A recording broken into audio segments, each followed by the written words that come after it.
Man, I can listen to this song forever. Yo, Leroy, what's up, man? Back up? Perfect.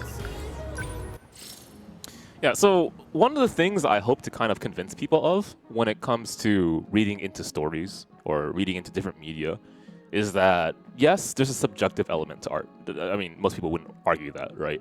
Like, for example, I like Monster Musume, I'm sorry, right? But another person might not. But there's also an objective element to art too, right? There's a science behind it. There's a lot of study that goes into it, a lot of practice, a lot of like refinement of a skill set to make sure that the work that you're being presented is executed as best as it can be to tell the story that it wants to. And if I can better convince people of that, I think it will help others better understand themselves, right? That the way that you're feeling is not necessarily by random chance, right? There's a crafted emotion that's trying to be conveyed through a work, whether it be music or a video game or a movie or this thing that we're experiencing right now, right? And I mean, I don't know, right? I think I want to say that the average person understands that art isn't just purely subjective. There has to be practice that goes into it, right? There's tons of study that goes into it. Like, to be an actor, you have to act, study. You have to practice a lot. And the act of practicing to be natural is somehow an art itself, right? Think about that. You have to practice to be natural. You don't just be an actor.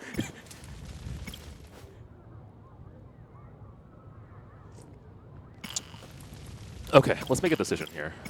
So my goal right now is to raise everyone to about 70%. And at 70%, once we choose a character, we go all the way as long as it's possible.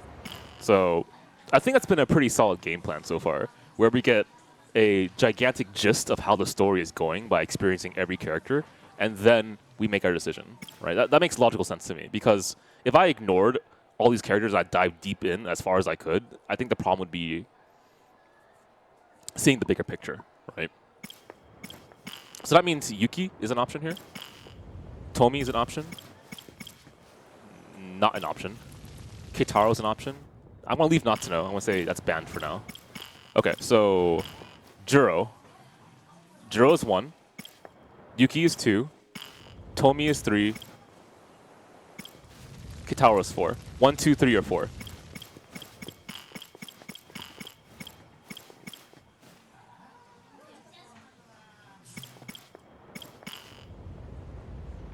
Okay, we got 2 for Tomi already. 3 for Tomi. 4 for Tomi. I'm just gonna say Tomi. Let's go. Like this character. Well. Let's see here. Trying to recall information and get myself a little bit prepped here.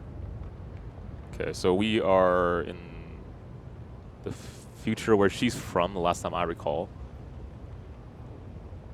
One person's knocked out. It isn't discovered yet in her timeline, in her current route, that she's a robot. She, in some time in the future, her brain gets swapped with Juro Izumi. Okay. Trying to think of anything else. I think that's about it so far. Okay, I think I got it.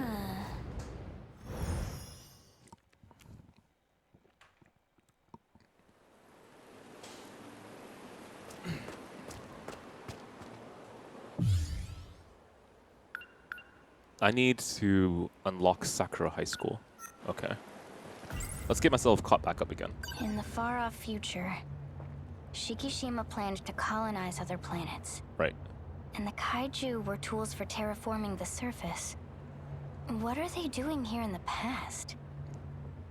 Dead kaiju. Morimura. Megumi. Were they planning on fighting those things? So, there's something interesting that happened yesterday. I didn't make mention of it because I think it was already understood. But from the perspective of other characters who are self-aware of what's happening, the past, their past, is from the timeline they came from. So for example, let's say that Tomi is in 1985. When she says my past, she means in 2025, right? So that also, I mean, that's logical, right? You think from the perspective of yourself when you make past, future, present kind of references, if you're using yourself as an anchor, right? But that also kind of helps me in determining how the story has to be presented, right? It has to be from the future going towards the past. Originally, it felt like this, jump from past to present, past to present, past to present, over and over and over again. And like the question's like, the hell? How do you even keep track of this in the first place, right? But now that we have a bigger picture, we kind of understand where the root of this problem began. And it's, in my opinion, the future. That'll be clarified a little bit further, obviously. But we do know that they cut off what seems to be time frames based on sectors. So if I'm just going purely off a guess here, that's the implication, right? My guess is Sector 0 is the origin point.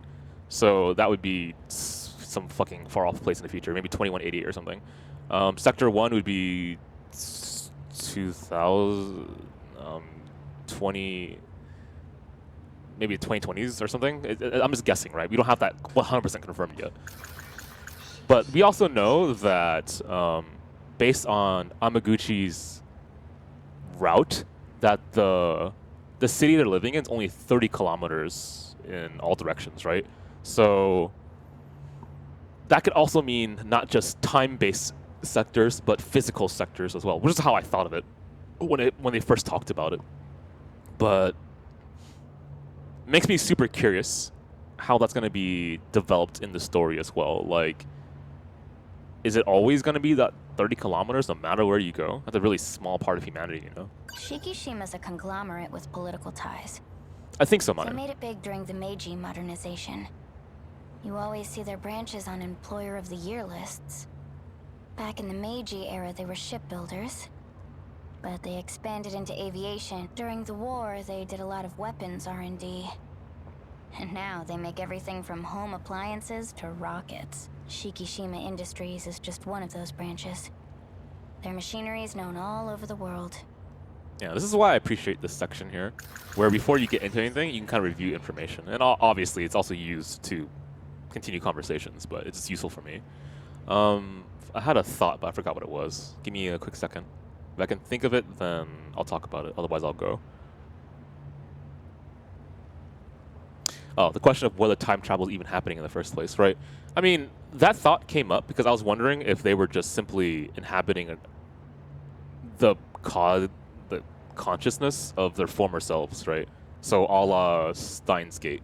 I'm just going to my younger self by jumping from this phone call to the person who's picking it up, right? And that kind of like prompted me or prepped me for the understanding of uploading information, aka your memories, and then downloading it, right? Welcome back, Usami-chan. Thanks. Did Senpai wake up? Darn. I'm back. I've been thinking, when all this happened, we were at school, right? Maybe we should try going there. You think that'll help? Well, you know, that's where we time-slipped from. Maybe we can find a clue on how to get back. Anything. We just began, so there's no worries. So how was it? Well, Here, found him at a convenience store over there. Got enough for both of you. I'm not a big candy guy, so have at it. Thank you. Yeah, I really like that character. Super cute. It's good. you should eat something too. I've done worse. That makes me feel Don't a worry little about better. me. What? Thanks, Not a Tom. lot we can do from here. If we're gonna go, we gotta head out before it gets dark. What do you think? You're right. Just let me rest for a sec. Man, we've gotta do something. How about we burn something? You know, put up a smoke signal. Might be airplanes flying overhead. That way they could find us. I did not know he had that much conversation. So I can ignore just eating the chocolate. Interesting. About my apartment. The whole building was destroyed. Oh no. And, well, no one was there. I'm sure they're out there somewhere. Hiding, maybe. In the naming conventions? Sure. When you said like number symbolism, I was immediately thinking of like Zero Escape actually. So that's how it is. But you're probably talking about how the numbers can form names, which is why you said naming convention. And then that in itself has meaning. I wonder what else we can find. We checked out the kaiju. Turns out it's not a monster at all. Not an alien weapon either. It's heavy machinery made by Shikishima Industries. Heavy machinery? You mean like for construction?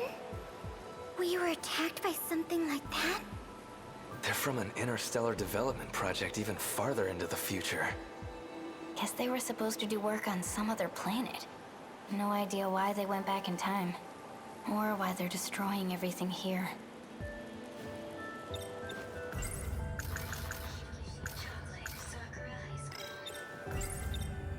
You know, you might be onto something, Miwako. The school. Morimura was always there. So I'm thinking, maybe there's a time machine there. Morimura? You mean our teacher? Oh yeah, that nurse with the big knockers. She's from the future too. I mean, okay, yeah. Very But recognizable. she came even farther than me. You gotta be kidding me.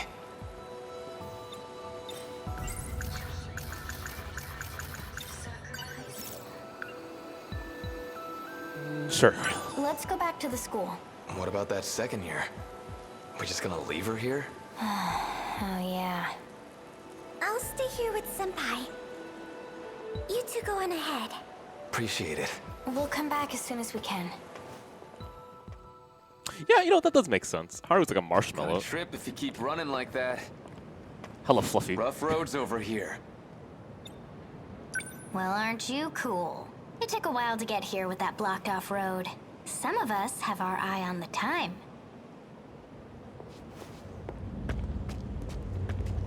Oh,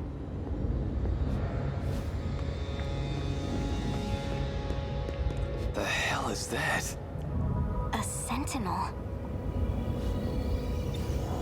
That's one gnarly robot. Another kaiju thing? No. This is Sentinel number 13. A robot that fought to protect the city. We got kaiju fighting robots now? The future's wild, man. But I guess in the end, it lost, huh? The last time I saw this thing, it was right before I got taken away. Okay. Anyway, we're kinda up a creek here. Look, The road's nothing but rubble. even if we tried to climb down, the other side's no better. Guess we gotta turn back and take the long way around. Let's do it soon. I'm worried about Miwako. The last time I saw this thing.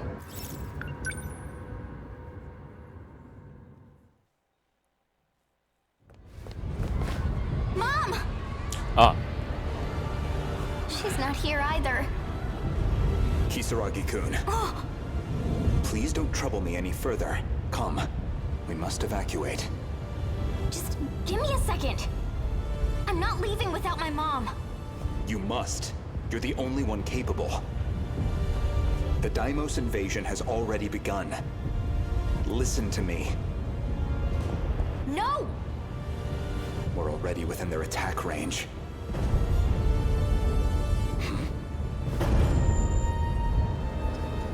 Sentinel. It's too soon for another deployment. This is Juro. Izumi, I'm going to take them on. What are you doing piloting that? This is Sentinel number 13. There's no one else who can pilot it but me.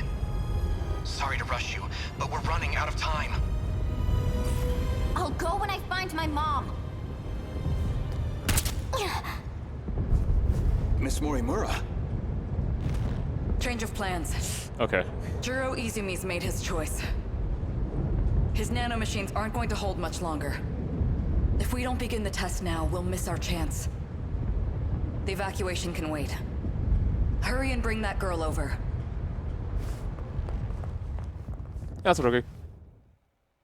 How late? Not late at all. 15 minutes to the stream.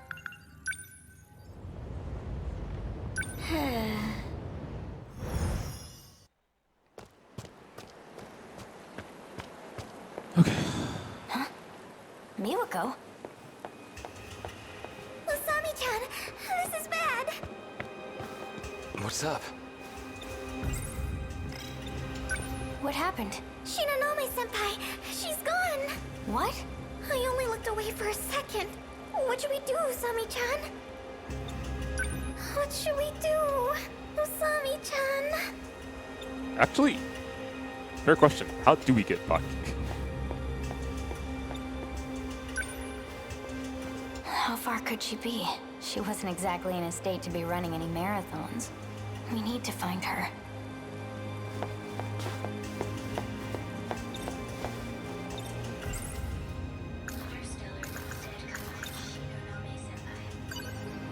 She might still be nearby. Let's split up and look around. Got it. Okay, I'll go check across the street. Thanks. maybe she went off to the shopping district.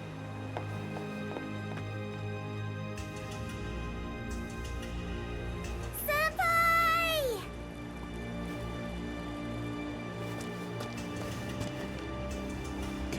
Maybe I should lay off the alcohol. I can already feel it. Okay.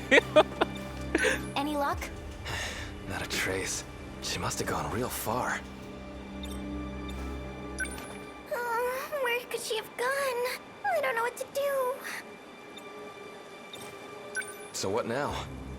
Should we keep looking?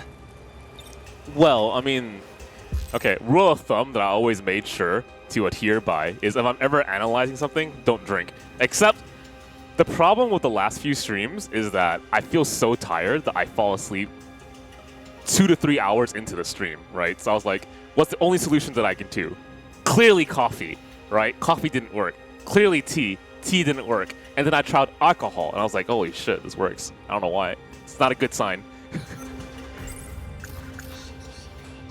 Shikishima's a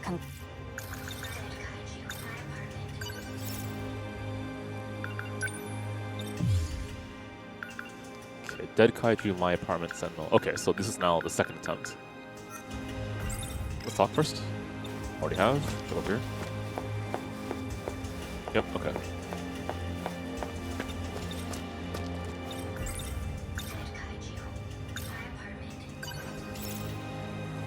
I'm gonna check on my house. Usami-chan.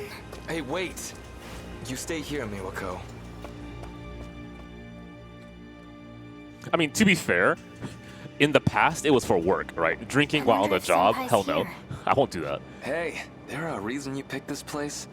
Well, maybe she's gotten hungry. There's a lot of food places here. True. She couldn't have eaten while she was knocked out.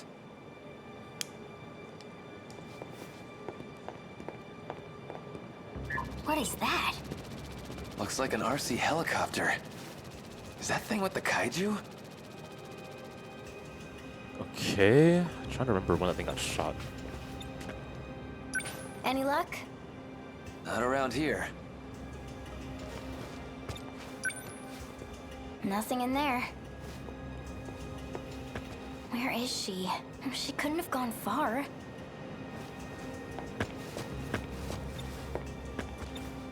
Did you find footprints? Thought I had something. Nope.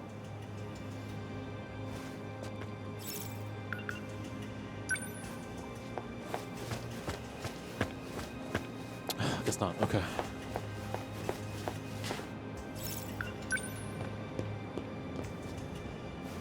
this was the wrong place. Where do you think she went? Who knows? I don't got a clue. I guess we'll head back for now.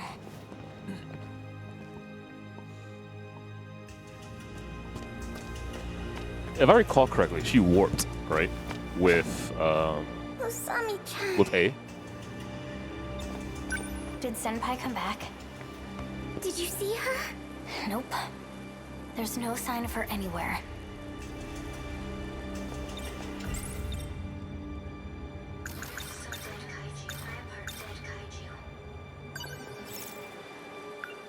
I'm gonna go check out the kaiju. You stay here, Miwako.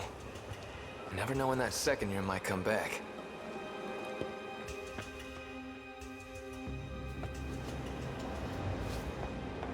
Shinonome-senpai? Hey, this thing's dangerous. You know that, right? But 10 minutes. I'm not hanging around here any longer than that.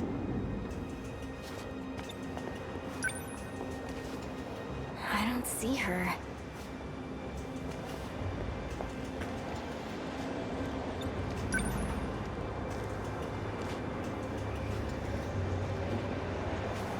No. Where is she? She couldn't have gone far. Did you find footprints? Thought I had something. Nope. Okay. No good, huh? Looks that way. Alright, let's check somewhere else.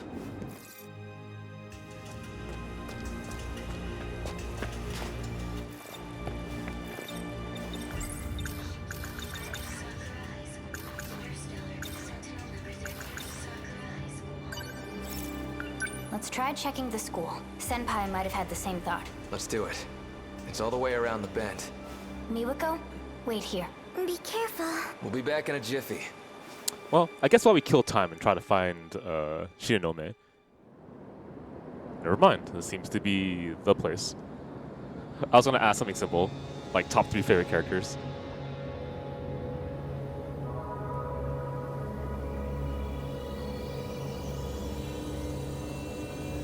What a look. The hell? The north building's gone. And the schoolyard's totally caved in. Oh, look at that. Over in the pit.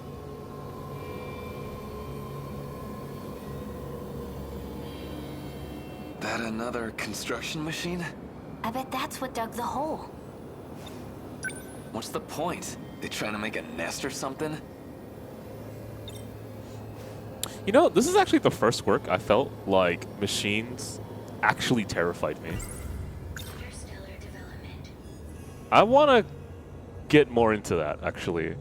Like, ever since I first experienced what sci-fi could talk about, well, the key thing was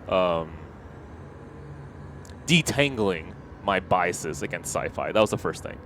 After that happened, I started to realize sci-fi as a genre has a lot of questions that I'm truly interested in, specifically about humanity, right? Once that connection formed, I was like, I need to absolutely start diving into this.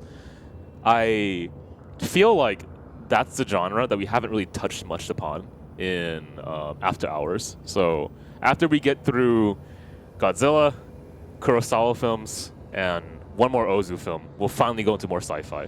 And I know, like, there's one particular viewer who keeps telling me to keep watching Blade Runner 2. I heard that's actually well done. I'm kind of happy about that. That thing's a construction machine for developing planets, right? Would it dig up a hole for no reason? Maybe there's something down there. Underground. Like what? More dirt? I'm just saying. Well, so much for this place. There's not a single person here. Let's keep looking around. Speak of the devil.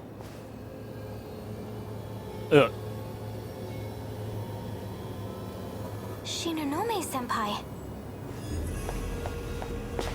Hey, wait! That can't be good.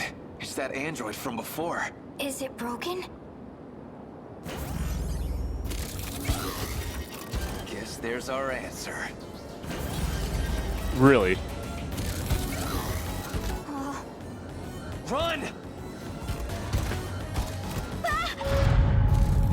Beep boop, I'm one of you.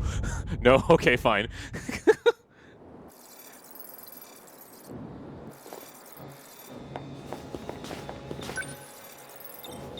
Man, am I really gonna be ditching her? Maybe there's... I'm just...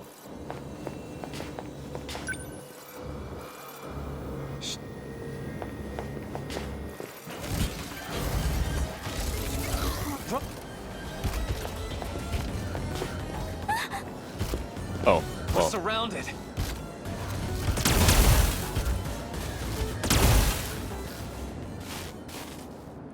Serves you right.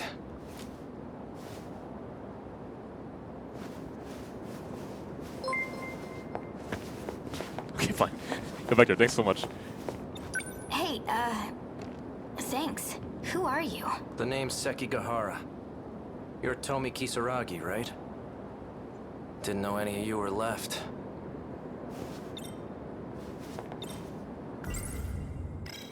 Are you the only ones here? Well, there's... Oh. Shinonome-senpai is... Man. Well, she was there. Dude, it was just a second ago. I guess she ran away from the androids. I mean, same as what we did, right? So. Ryoko-san's here too. Are you with Morimura? Maybe. I mean, you've got to be from the future, right? Yes. Quite a ways away. Now listen here. How do you know Kisaragi? That's... Please don't shoot that A thing again. drone. It's a probe that found you two on its patrol. To think you were still here. Okay, so it's more than just one. It's common. Got it. I honestly didn't expect it. So it told you about us. Sorry you got caught up in this mess. In any case, you need to go to the underground gate. I'll take you there. Ryoko-san was with you, correct? I thought you would have returned already.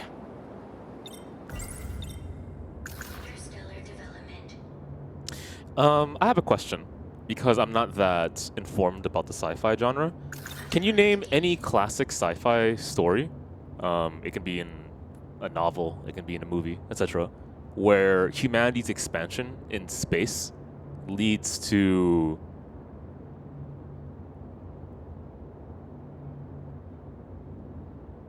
repercussions, like aliens coming back to attack Earth or something.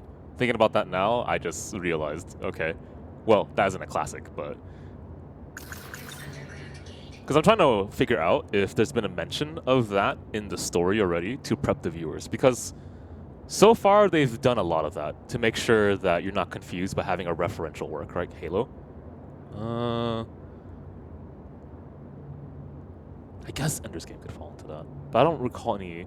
Okay, here's the first question, because I haven't read the novel. In War of the Worlds, why do aliens come and attack the planet? All the gates above ground are locked. I've been struggling to find my way out of here. You too? We need to go underground. The primary shifter should be there. Okay, so just to make sure, they initiated the conflict, right? It wasn't humans? The other gates all connect to that one from afar. They're merely access points. Okay. Underground? You mean... down there? That's where we need to go? Correct. Okay. Well, we know there's a warp point inside that school.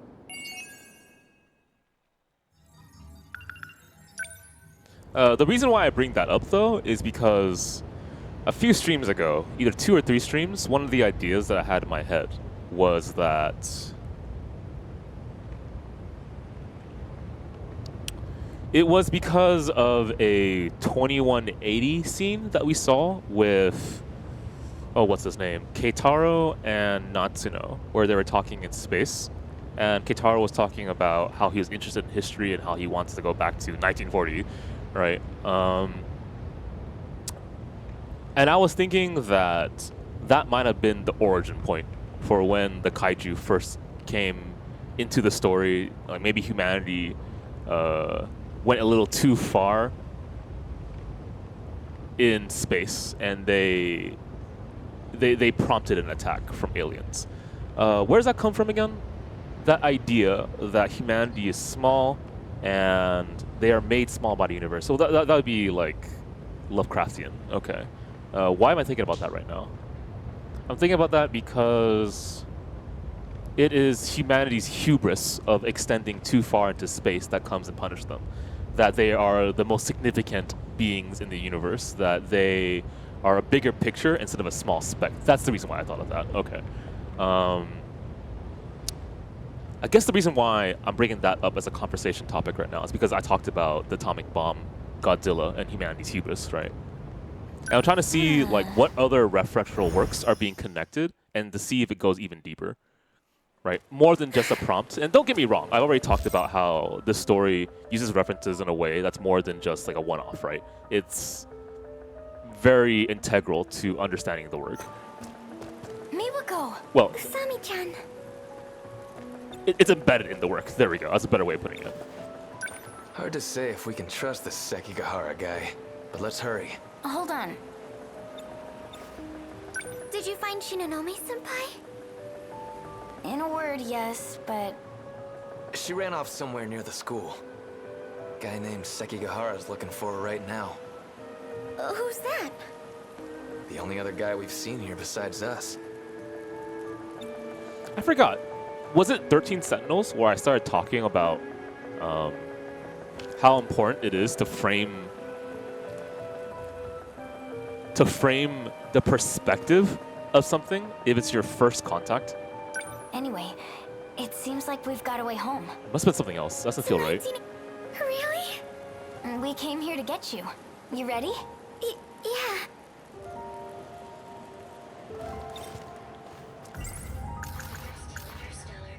It actually might have been, right? Because if we have contact with aliens, giving them the right first introduction to humanity is going to determine how the rest of that interaction is going to go, right? And how, I mean, for humans at the very least, first impressions last for quite a while, and a lot of non-verbal information is conveyed just purely through looks first, if I recall correctly. I mean, I learned about that in a TED Talk, but specifically it's also in my textbook over here, so I'll read more into that.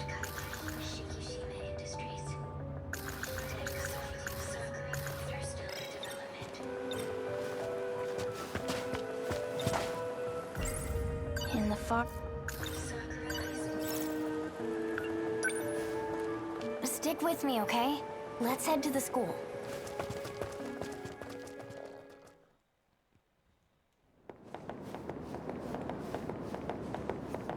There's a huge crater by the school. That's where we're going. Really?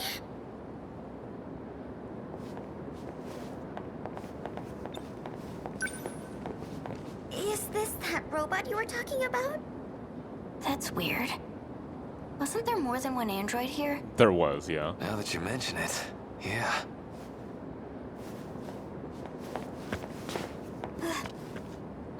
Ryoko-san, so you still don't remember? They're taking advantage of your hazy memory. Stop this. Get him. 426, your time is up. Jeez. Is she trying to beat me down there? Shinonome-senpai can control the androids? She's being manipulated by the one in charge of them. We need to go after her. If she seals off the gate, it's all over. What's on your mind? That guy just now. Are you sure he's safe to be around? He has a gun. Yeah. We don't have much of a choice. Ah, it does make sense. I just realized. Okay, hang on. I'll talk about it after the scene.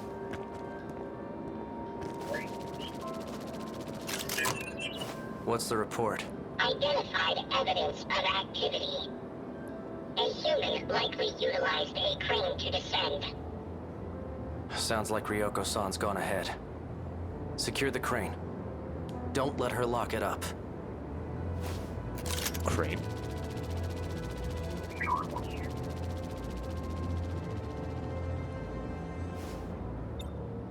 So how are we supposed to get down there? Isn't it really deep? 300 meters. That quadruped's got a crane equipped. A crane? That does sound like construction equipment. We'll use it like an elevator. It'll take us all the way to the bottom. Let's go. Wait for us!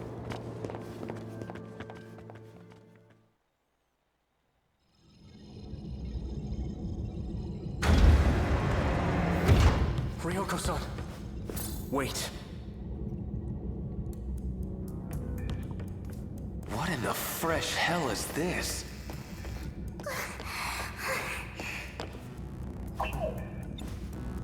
This is too much for me. You gonna be okay? I'm not good with heights. I didn't realize just how deep it was until we were right there. I thought I was going to die. Oh my god, this character is adorable. Look, the same kind of gadgets we saw in that dead kaiju.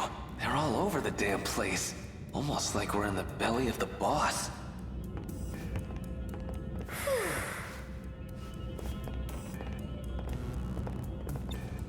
Usami-chan, the way we came in is completely dark. I never want to do that again. Don't worry. We'll be home soon. Looks like something out of a movie set. Aikun, You recognize me? why am I here? Why are you here? Looks like you got some memories back. Do you have your pills? Not anymore. I'm all out. Hang on a little longer. We need to get back to 1985. Miura, help me out. The pills are in Sector 4. Ah. Okay, that makes a lot of sense. Is she okay? She will be. I was worried for a moment, but she seems to be fine for now. What happened to her? Is she ill? An incident occurred during our fight in the Sentinels. From that point on, we began having memory issues. Unfortunately, someone's been taking advantage of that. Her condition is far more serious than mine. She can't prevent it. In any case, looks like we can travel to 1985 without issue. It'll be ready soon. Just wait here for a moment. What the hell does that sound? We'll touch that later. This machine. Is Morimura using it too? She's the reason we're able to use it at all. This functionality was her handiwork.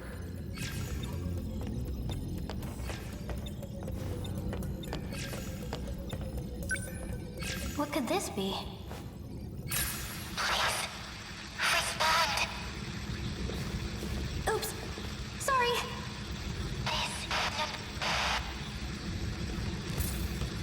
What's going on? Please, respond.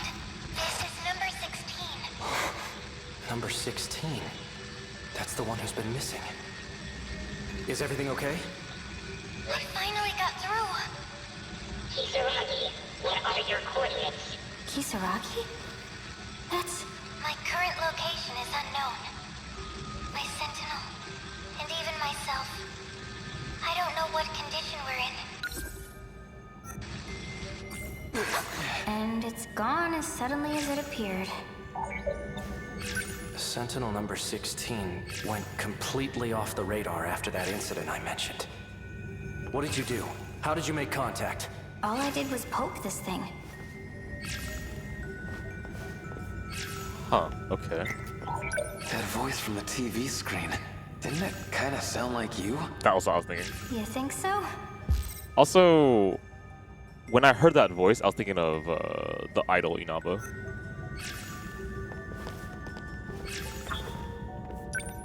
Wait, just now, did you call that person Kisaragi?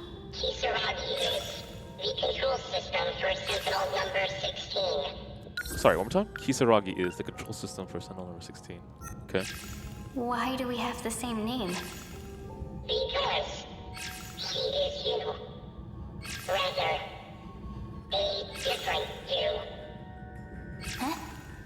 I get it now.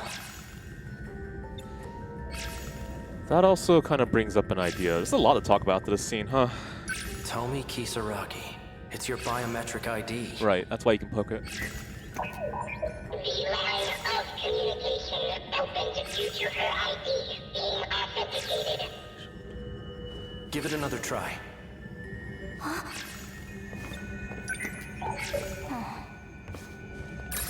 Kisaragi, please respond.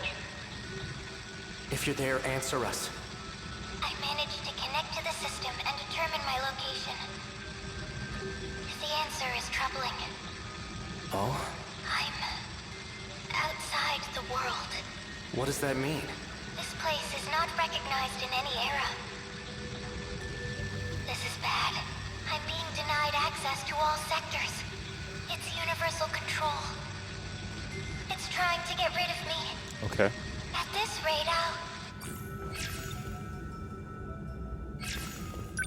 What's this universal thing? Universal control. It's here, where the primary gate is housed. This underground mainframe monitors the world. Her location. It appears the mainframe does not want us to know. Looks that way.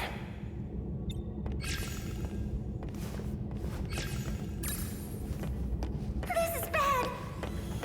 The androids are coming. Shit. They're over here, too. I just wanted to see how she was Stop. doing. The command's not working. Holy. Nice shot. I'm out of ammo.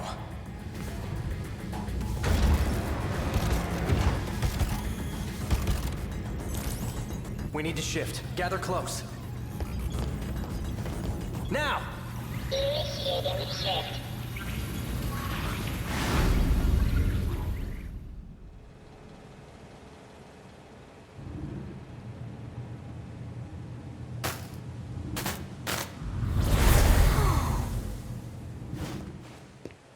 This is...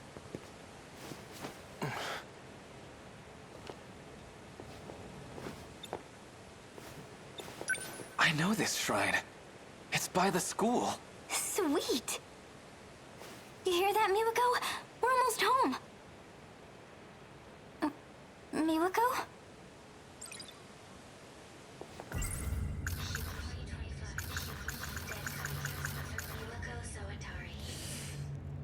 I went to check on the left just because I was concerned about her. Now she's gone. That's not a nice feeling. Okay. Kayaki chose down that way. I'll be damned. We really made it back. We're missing Miwako. What? Wasn't she right next to you? Miwako! We must have left her behind. Let's go back. It's no use. She's not like us. The people here, everyone in the city, we're all managed by that computer underground. Isn't that right, Akun? To make sure no one impacts this world, to make sure no one finds out the truth, Universal Control pulls the strings. This is Behind perfect. the scenes, it handles our lives as it sees fit. Because I was just about to talk about this after this scene. Go on. It must have determined that she was an inconvenience to this world. She knew too much. Alright, cut here, right? Because that's a big bomb drop. Okay, so first thing I'm going to do is grab some water, and I'll be right back, because I actually don't even know how to begin the conversation. At least 3 topics, right? Okay. Alright, I'll be right back. Grab water.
Okay, I'm back.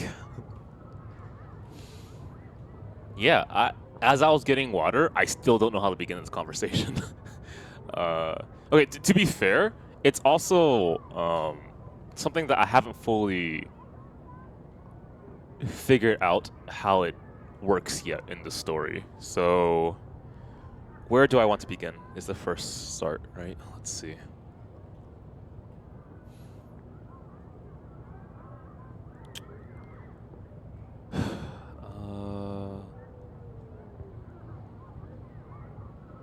So how about factual information first? What did I learn in that section that I just experienced? Okay, I learned that Kisaragi, as we already know, can be a robot. That the voice that she talked to was herself. We also got extra information about the UFO being universal control. This is a key thing, actually. And that it monitors humanity, essentially, right? It makes sure that there's a certain set path that people can follow. And that sounds very familiar, now that I think about it. And if there's any deviations, then I guess it tries to check for that. Okay. So Kisaragi robot talks to herself from the future, and she is she sounds very similar to that idol singer, but I'm not entirely sure that's correct yet. One idea. Other idea, universal control exists in what it is. That's another idea. That universal control thing adds to this idea that we talked about earlier, so we can go from there. Let's start from there. Okay, so I talked about a few streams ago, I don't even exactly remember, I was curious about how they were going to balance between two supposedly opposite ideas, right? One idea, fate exists, and no matter what you do, it's going to walk down a predetermined path, right? If fate 100% is the truth, then this story will inevitably go back to the battle that sent everyone away, the ships different times, and the loop continues forever, right? Because there is no path outside what's predetermined. So that's one idea. I don't think that's going to be the case here, obviously. And the other idea is that you can break out of the loop, right? What's predetermined isn't necessarily the end-all, be-all. There is chance. There is a way to pave your own future, which is what these characters believe in, because this is why they're fucking doing it in the first place, right? Let's try to find an exit point for humanity, so the kaiju don't ruin the entire world and humanity can still move forward, right? Okay, so those two ideas. Why does that matter? Or before we say why does that matter, we'll also talk a little bit more about how it's being reinforced. How about that? Okay. So one of the key things I really love about this story is a pretty minor thing, actually. Let me grab some water first.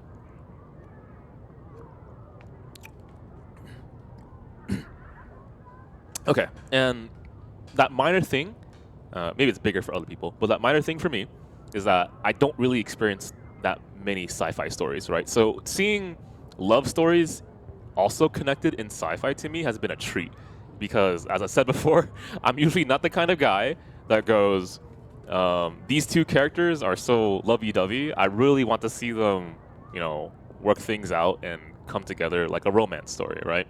And you clearly see how many pairings there are in this story. It feels like they're star-crossed lovers, right? Like that kind of fate element is being introduced from a completely different genre, where in the romance genre, coincidences aren't just coincidences, right? They are acts of fate. These two characters belong with each other, and what felt like mere chance ends up becoming something that changes their life forever, right? They become in love. So there's that element of fate being played when you have all these pairings of characters that are being introduced to each other, right? And there's some emotional dilemma when it feels like that's not happening in the way that people want, like for this character. So that's one element of it. The other thing that I talked about in a previous stream is how it's important, I think I've talked about this, how it's important to frame a person's perspective into understanding a world. So like first contact with aliens, you probably don't want to come off as a bunch of barbarians, right? Otherwise the aliens could be like, oh, well, humans are just crazy, so it's okay to just wipe them out and take the resources, right? That's not a good first impression to make. The other reason why that matters is that in this story, we're talking about human memory. No duh. That's just straight up. There's no interpretation. We're talking about human memory. And that first time framing of how a person sees the world is repeated so many times. Why? Because there's a virus that's happening, 426 virus, right? Where people's brains are being disconnected from their memories. And because of that, multiple characters will see things as if for the first time again. And that new introduction to how they see the world is able to change themselves completely, right? It's as if they're being reborn again. And I'm pretty sure that actually was a specific word in the text, like reincarnation or something was a specific word in the text here. I forgot when that happened. I'm going crazy. Give me a second. I'm trying to connect that idea to something. Why does that matter is the next step here. Why does that matter? Because we're trying to figure out an equivalence between humanity and robots. Why? Because it's humanity versus robots right now. If you can find a middle ground, then the war won't exist, right? That's one possibility for the ending to be achieved, okay? The next step is that the question of whether it is possible to reinvent someone's personality has already technically been checked, right? You've done that with Kurabe over there. The next step that we discussed in the last stream was that if you delete someone's memory, is that the same as killing someone, right? That's the ethical question that's happening. You had that with Amaguchi last night when he was reviving Izumi several times just to get information from him and torture him and then kill him if you call that killing, right? But let's say you say, no, that's not killing, right? You're just fucking dealing with a robot. It's not killing whatsoever. There's a few problems with that kind of stance, right? First is, do you care about this character at all? If the answer is yes, you have to like find a solution in your head for how she is an exception to that question, right? You're not really killing anyone. You're just simply removing data, right? The next problem with that stance, that removing someone's memory, like erasing the hard drive of that android that you just tortured, is not killing someone, is that every single character, as far as I'm aware, right, has nanomachines in them. And maybe you're not going to go so far to be like, yeah, you know, still human. All you did was just throw robots into their body. So what? They're still human, right? The problem with that is that we just got a bomb drop. And that bomb drop happened... I don't know how to figure out how to say it. Give me a second. That bomb drop happened... right, with Kisaragi. So Kisaragi talks to herself. Literally talks to herself, right? And she's told that she's a program, which we already know. She's an android. At least some of them are. Fuck, I forgot the connecting thread here. What was it again? Deleting memory. Is it the same as killing a person? Go to Kisaragi. You need to create an equivalence between humanity and robots. That might stop the war. What's the next step? What the fuck was it? Kisaragi is a program. She is a robot. The brain connects to the Sentinel. The brain is hardware. The thing that's watching them is something control, universal control. Universal control controls them because they have nanomachines, because it connects to their brain. That's the idea. Where am I going from there? Give me a second. Sorry, I just actually had a disconnect. I don't remember the thought process anymore. Fate. It goes back to fate. Okay, all right. In predeterminism. Okay, so the issue is that because universal control is able to manipulate, right, every person that it watches, that's why Miwako is not with us, right, then it's this gigantic problem of figuring out how to stop that manipulation. That's such a stupid point. I forgot the train process, the thought process. I'm so sorry. Okay, where was it again?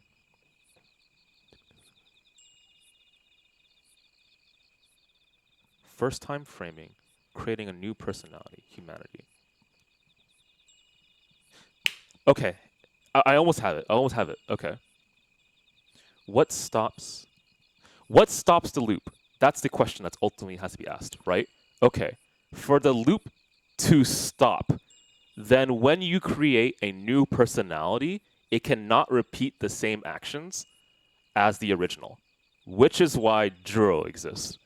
Because if Juro, upon making himself again, right, does the exact same actions, there is no future. If Tomi repeats the exact same actions as every single android version of herself, and there is no deviation whatsoever, there is no future. Because everything is predetermined. That's the fucking problem, right? All these characters don't have a future because Universal Control, for example, says, no, you have no pathway that's different than what I planned for you.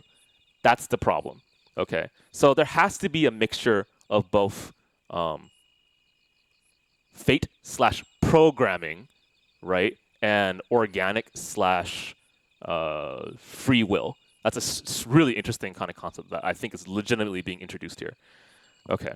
Is there anything else to talk about? First time framing, creating a new personality that allows for the loop to be broken. A balance between humanity and robots is possibly a solution to the problem. I don't know if that's the case.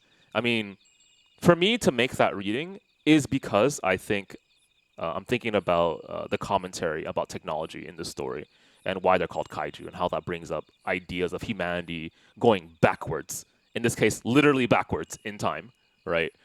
And that's it. I think that's about as far as I can go right now because I haven't fully thought about how that all connects so far. But to say the least, this story is incredibly interconnected, right? How one character influences another, how all these pieces that seem disconnected at first start to fall into place as you play the game more. How one person's random perspective of the world being a gigantic fucking joke at first is actually legitimate to some degree, right? Or very legitimate.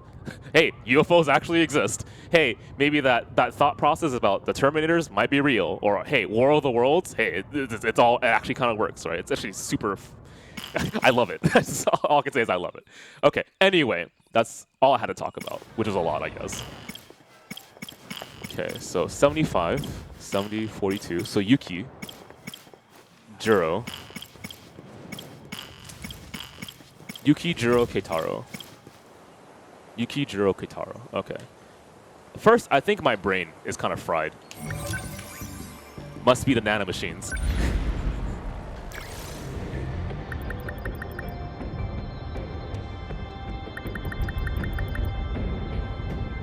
Oh god, that was an extended train of thought that was hard to follow. I hope it was understandable at least. Okay, maximum 4-strike team members. Maximum 4-strike team members. Oh, by the way, this is super obvious to people who like the mecha genre, but I didn't understand, even though I was a huge fan of G Gundam, I didn't understand that early Gundam, the Gundam is like an extension of your body. I'm like, what? Oh, yeah, that makes sense. I didn't know how early Gundam was so fucking gory. Like, these robots might as well be bleeding blood.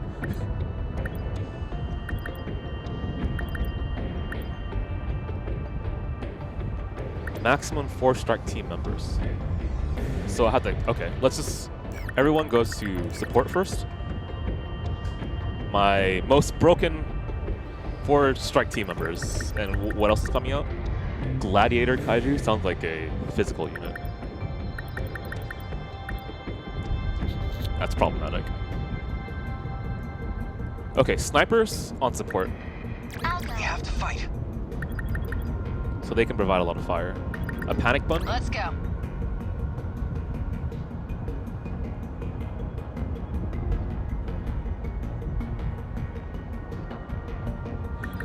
It's gonna be hard. I don't know how I'm gonna handle this.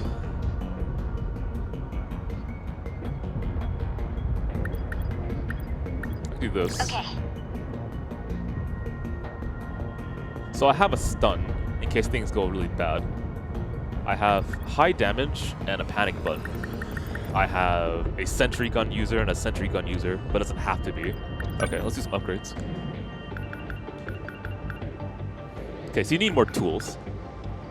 So I need you to solve a problem, and that problem would be if you're being probably overwhelmed, right? And it's an armor piercing. There might be a lot of armored units. I haven't solved for that problem yet, so I'm okay with learning that skill probably. Okay.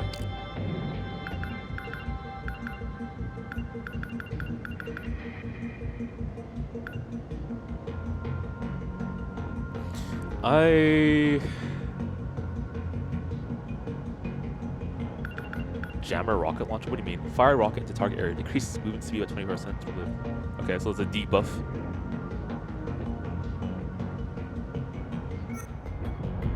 Oh, goes on a strike team. Ugh! I'll handle this. Gotta fix that. Alright, leg spike has to go up. He also needs interceptor.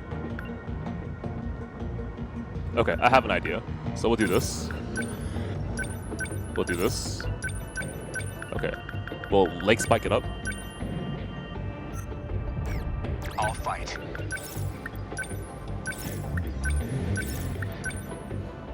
One more. You have to hit. Okay. Okay, so panic buttons there, high damage, and interceptors if nothing's happening.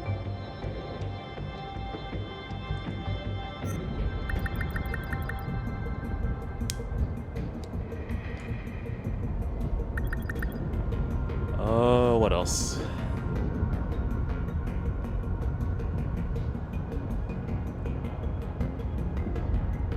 Customize?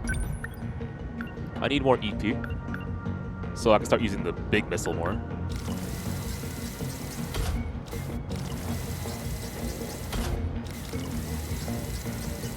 One more. Okay. At 1,000? Okay.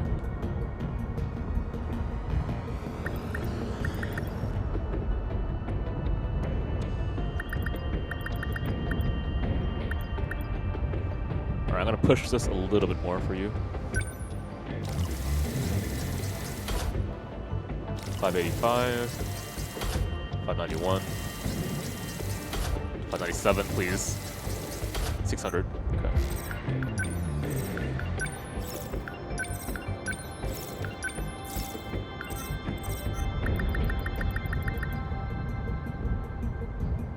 Crossing my fingers.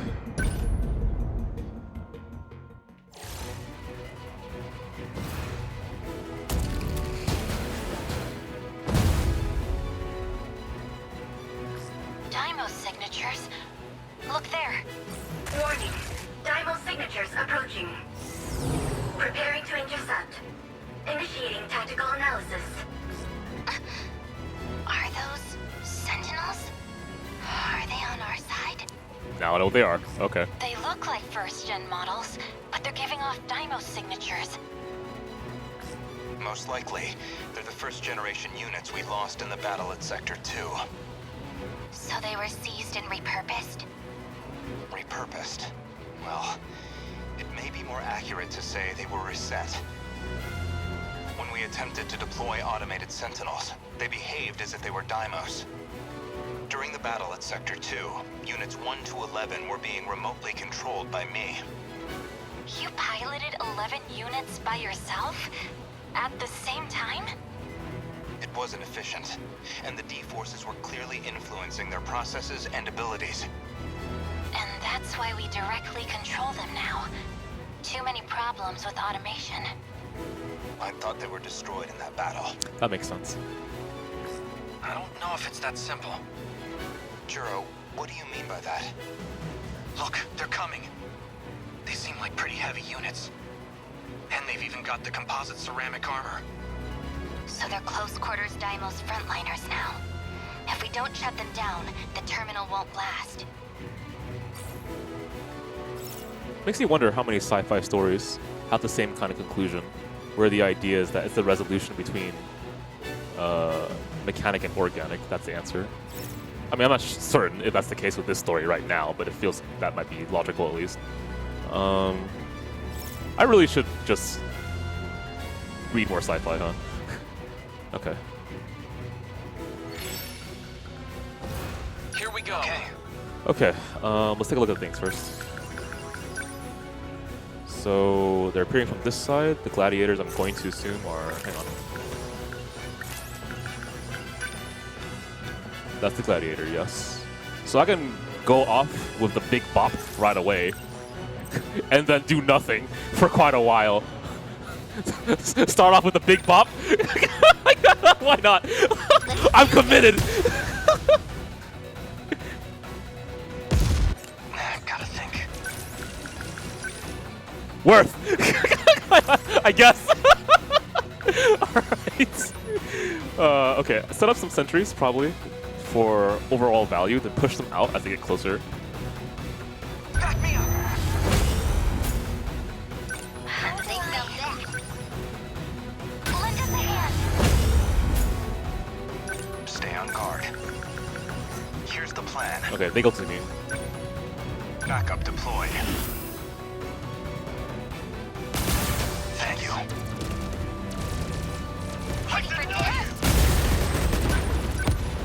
Always think It ahead. jumps.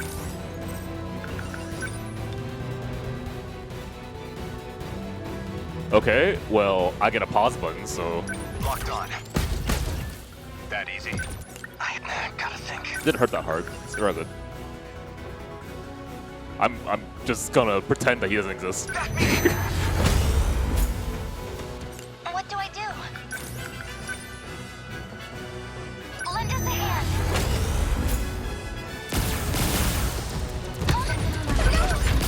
Now then. Okay, he's dead pretty soon. The problem is I need more meter. That's quite the issue.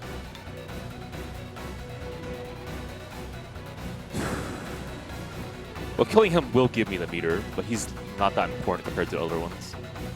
Okay. I'll give me very little damage. So we'll do this first. Fine. Done. Good. Yep, I'll take that. Confirmed termination of Gladiator Daimo's signature. Bam. Immediately go to heal EP. Hey, let's turn this around. Okay. I'm gonna give myself a stun. We're gonna delay this as long as possible. I'll handle this. Thank you. I have Okay. to focus. Confirmed termination of Gladiator Daimo's signature. There's only 5 enemy Sentinels left. Wasn't that delayed? Daimo's signatures approaching. Enemy in range. Preparing to intercept. Initiating tactical analysis. We can't afford to hold anything back. Don't try to take them down by yourself. Stay in close formation and rely on your allies. I've got to do this. Okay. Lend us a hand. Stay on. Next. What now? Ugh, I'm concerned. Okay.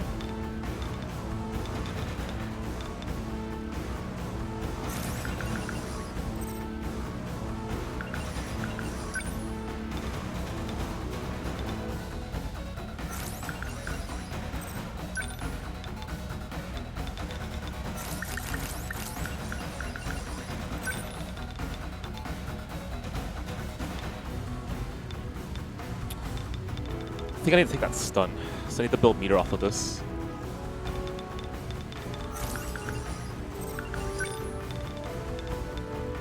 Okay. This isn't so hard.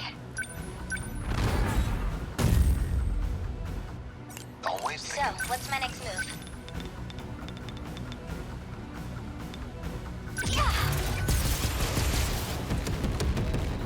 Next move.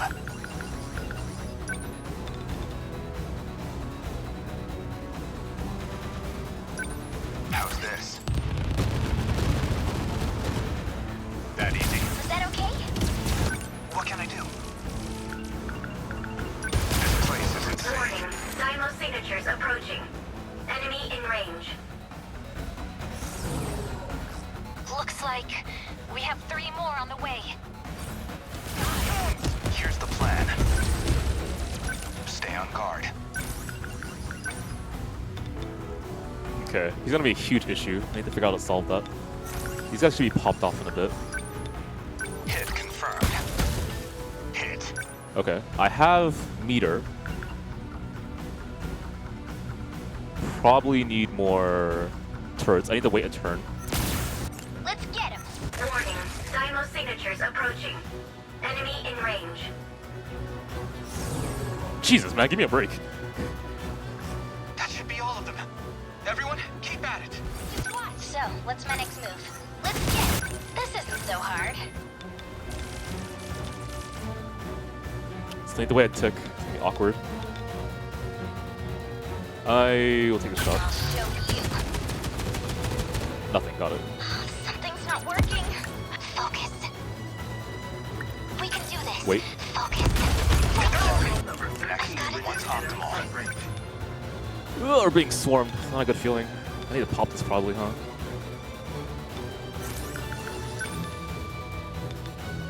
Yeah, because the damage output's not good enough right now. I'll stop them. Good.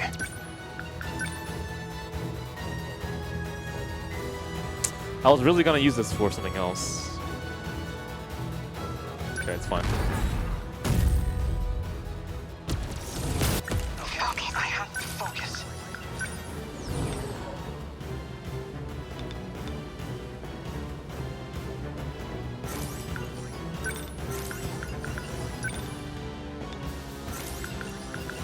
Probably have the armor pierce, right?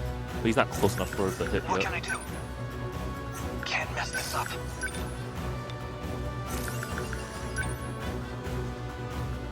Well, the thing is, every single one of these things that die gives you meter back. Okay, I'll pop another one of these. It's fine. What do I do? What do I do? This is all pretty freaky. Let's turn this around. This.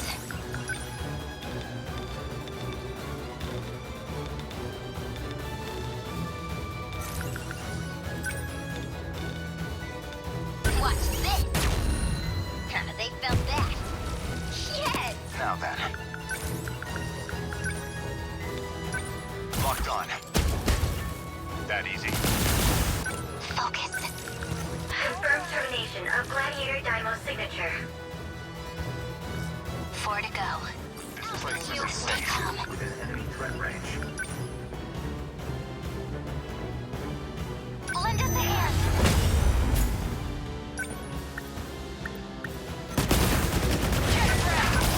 Woo! I Stay on felt guard. that.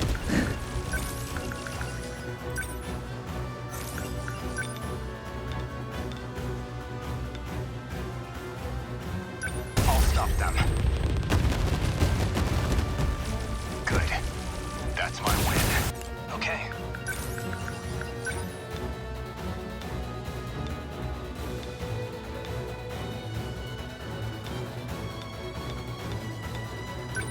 Damn Kaiju. Got it. Nice. Confirmed termination of Gladiator Dymo signature. Just 3 more. Don't let your guard down. They're after me. Let's get him. Within enemy threat range. I'll handle this. Score! How was that? The next move.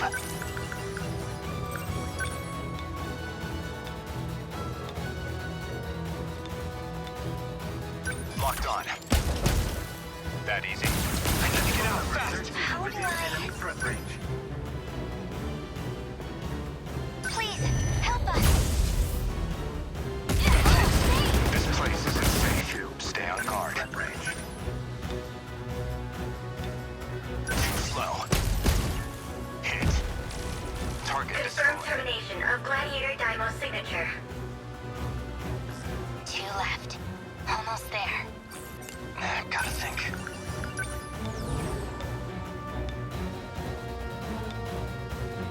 Just watch. How's that? I did it! Confirmed termination of Gladiator Dymo signature. No, the last one. They're attacking here? This is all pretty freaky. Yeah, shit, man. That's how I feel.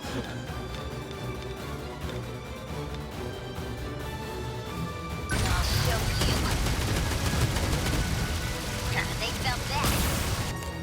move.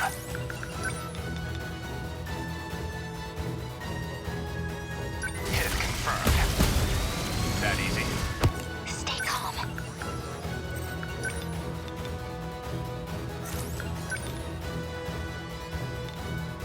Please hit. How's that? Took him down. Confirmed termination of Gladiator Daimo's signature.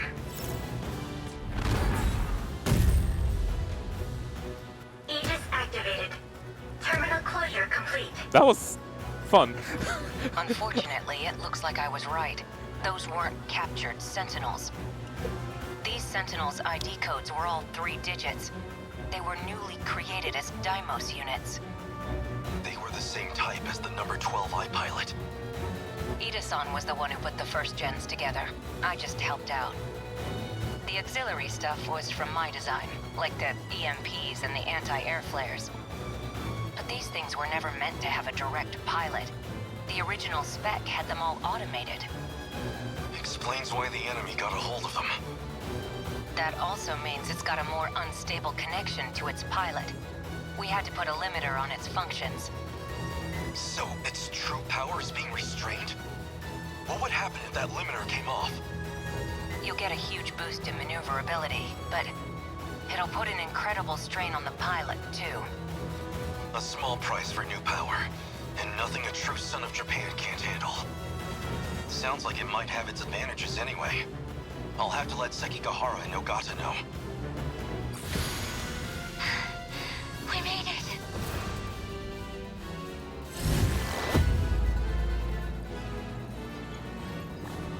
All within projections. Really? Okay. Simple.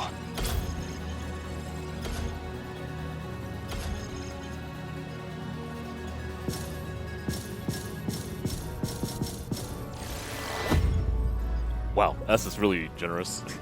I felt like that was definitely not an S.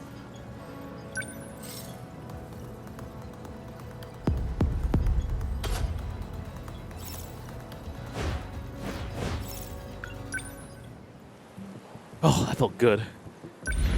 So good that I want to fight again, but I'm not. Okay. Oh, she's back! Oh, shit! Alright.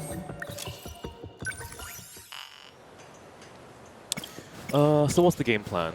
So finishing off this route make things a lot more clear. Well, not really, but it would be nice. I think I want to save that for later. I really want to read more about Yuki, though. I like this character a lot.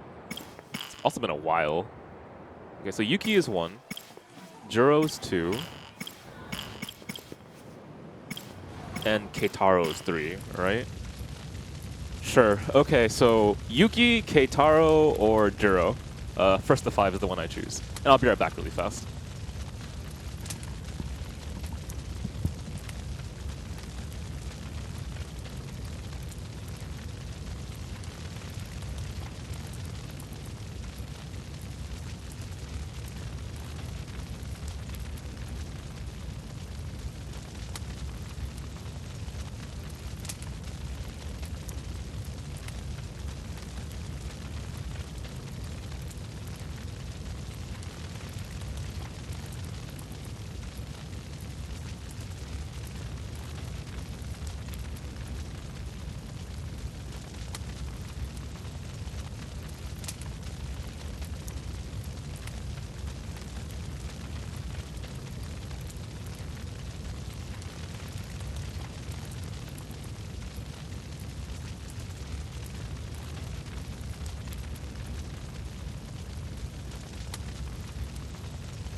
Oh wow, you guys are with my heart. Let's go, Yuki. All right. I feel like everyone loves that pose. Okay, let's go, Yuki. All right.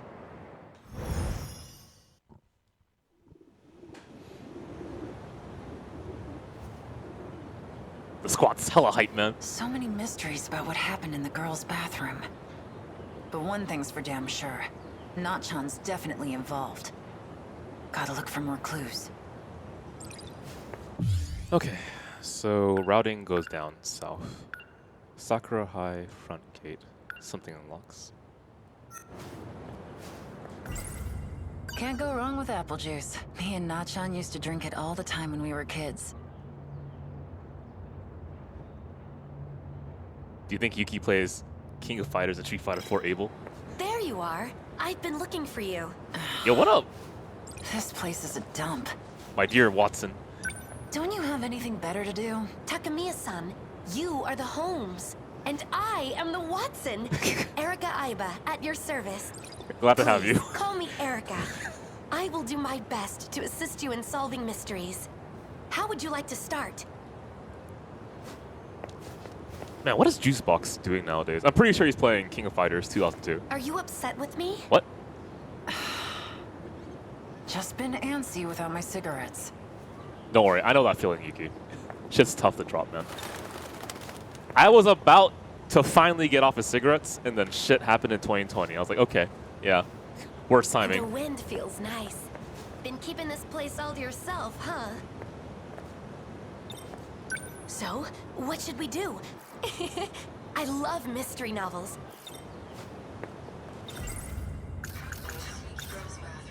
Okay, let's do the usual. I'm gonna run in a circle to try to remember what's happening in this route.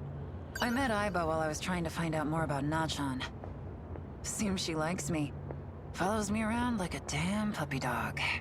Even my steeliest glare doesn't faze her. Frickin' weirdo.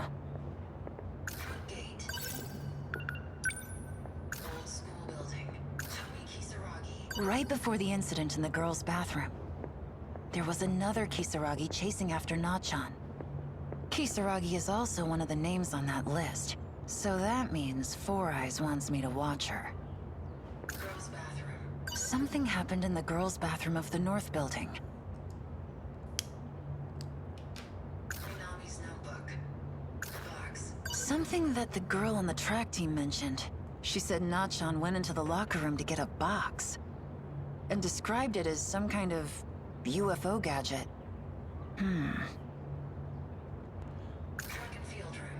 She was in the track room even during break. What was Nachan doing? Nachan, my childhood friend. We went our separate ways in middle school, but we still kept writing to each other. She's the only person I really care about. Shikishima Industries. Shikishima. It's that company with all those commercials for TVs and fridges. So they're making weapons too? Special Investigations Unit. That damn Four Eyes. He says there's some spy agency. It's short for Special Investigations Unit. They may not be cops, but they're honestly all the same to me. Yeah, I just realized something too. So, when I first saw this thought cloud, I thought that the foggy kind of atmosphere was a motion graphic for fog. But I think actually what's being done here is you apply a water reflection, and then you create a vignette. So you create a darker tone on the outside. I'm almost certain that's water reflections being used here. I can test it out myself. All I gotta do is just recreate it. Some flirty rich kid who won't stop following me around. He seems to be close friends with a gang leader at Sakura.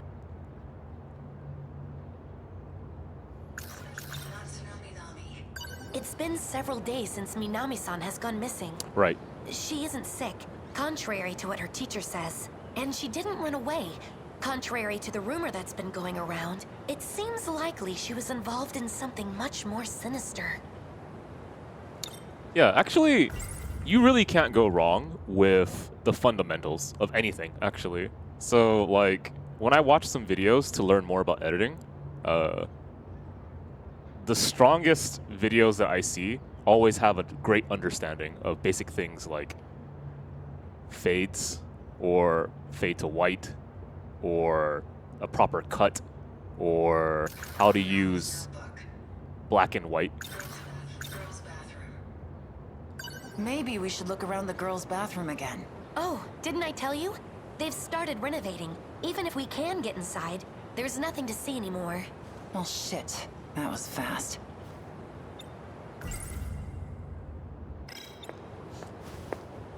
It's kind of weird too, because I initially found editing, video editing, interesting because of very, I mean, I'm not sure how else to put this, bombastic, very in-your-face editing techniques, right? But then as I grew older, I just started to like the simple but effective skills.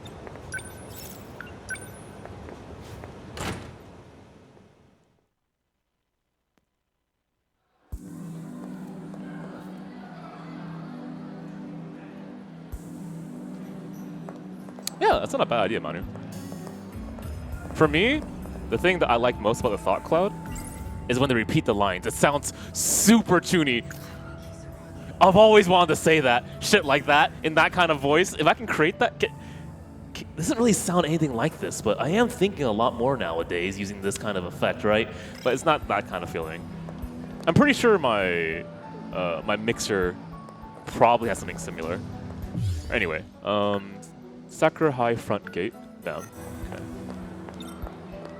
Guess what I just saw at the front gate? Oh shit. There were some hoodlums from Kuri High hanging around. You think they're here to settle some scores? Dang, scary stuff. I wonder who they're waiting for. Either way, it's totally annoying for everyone else. Damn. Hoodlum is like my new favorite word. There's like FGC memes with hoodlum, and then that stupid line Higurashi that I love so much.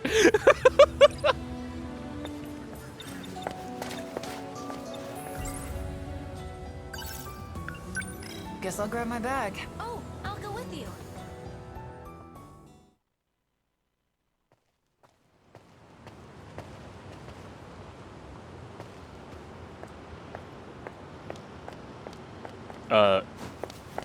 Wait, Yuki never runs!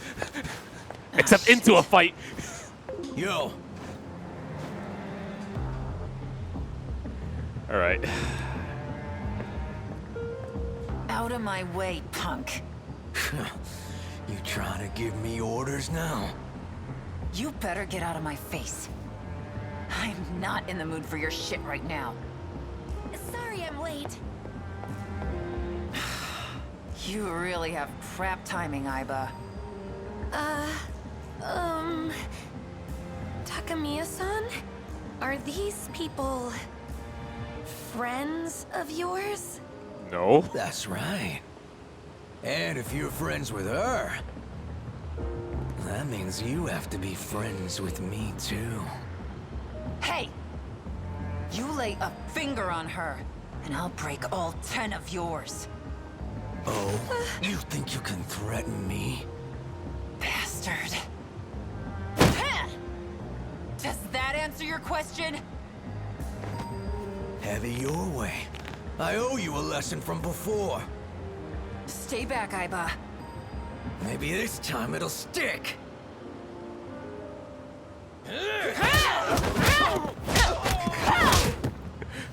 Die 1,000 deaths! The classic. All right, break it up. Shit, man. Back in here again? Shit. The school called the cops on me.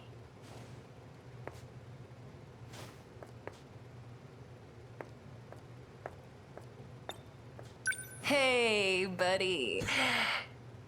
Can I go home now? No.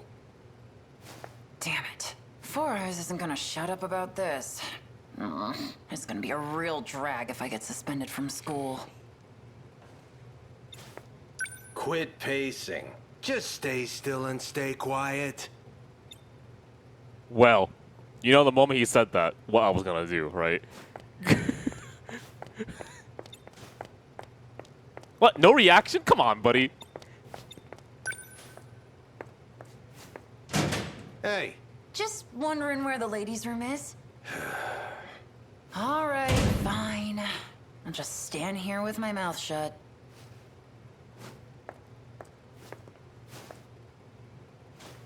You know, Okay, I was about to say something, but I'll take over too from late. here. Yes, sir. Well, I mean, I still can say something, but never mind. Onishi the ogre. Glad to see you haven't changed, Takamiya.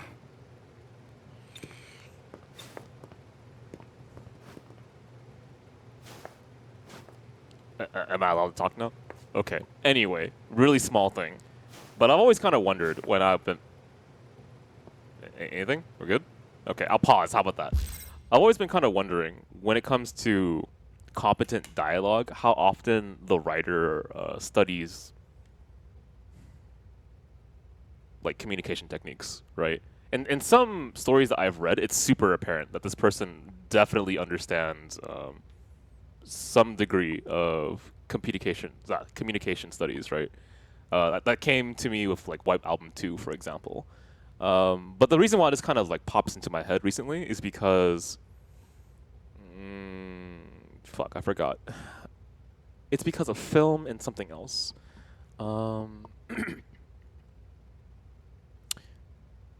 Okay, well, the first thing would be how directors are very attentive to nonverbal language, right?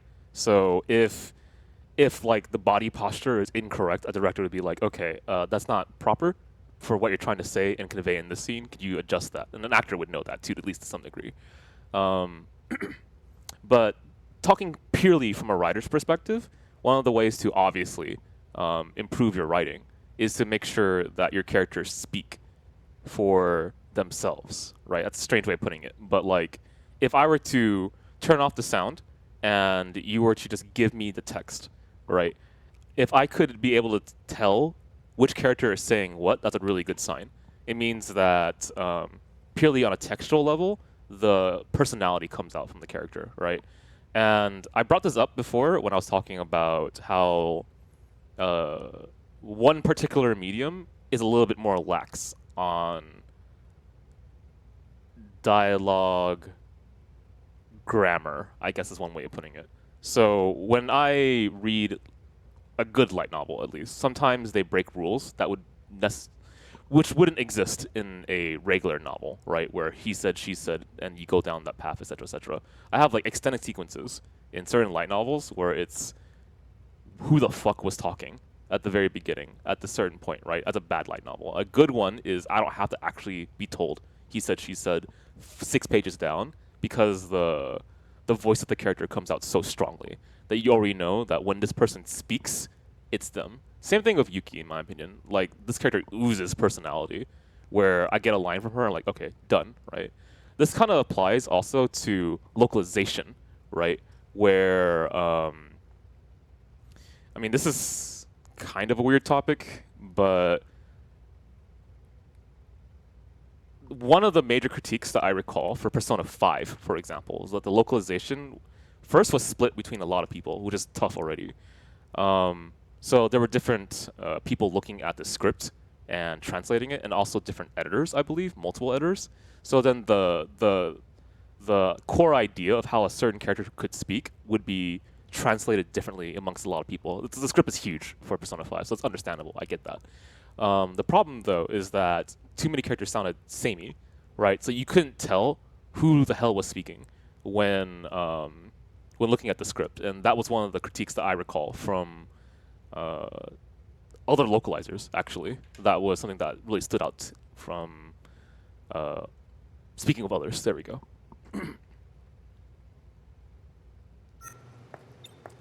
So, what happened to Wajima's lackeys? Most of them got away.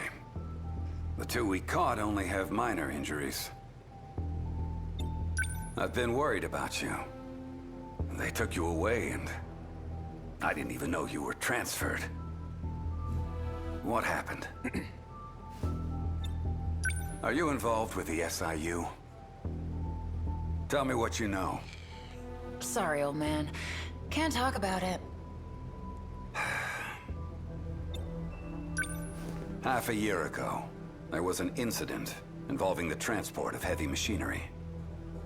It was reported as an accident, and in the middle of all of it was a young lady, Ryoko Shinonome.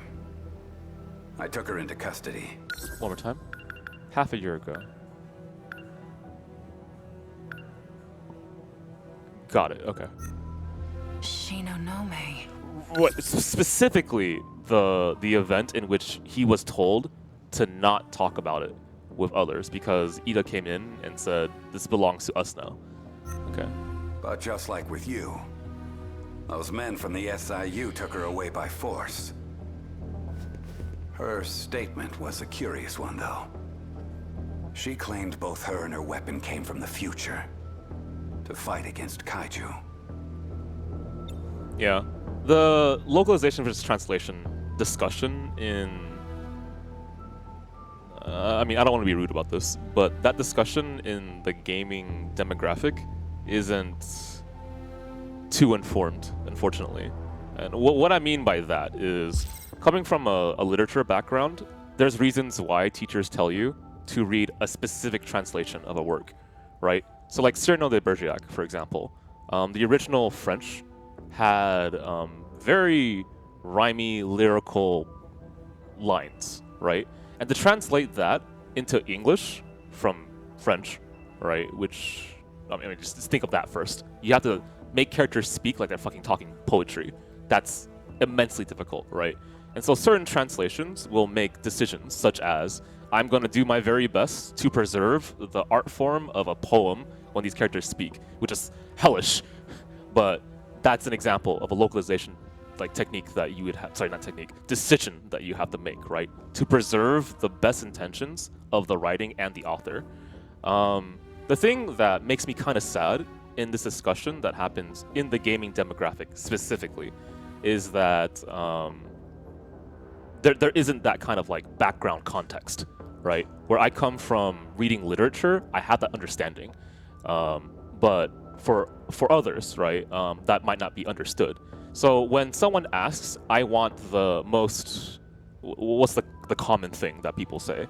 I want the most true to the translation or something. What's that phrase? It's really awkward to me. I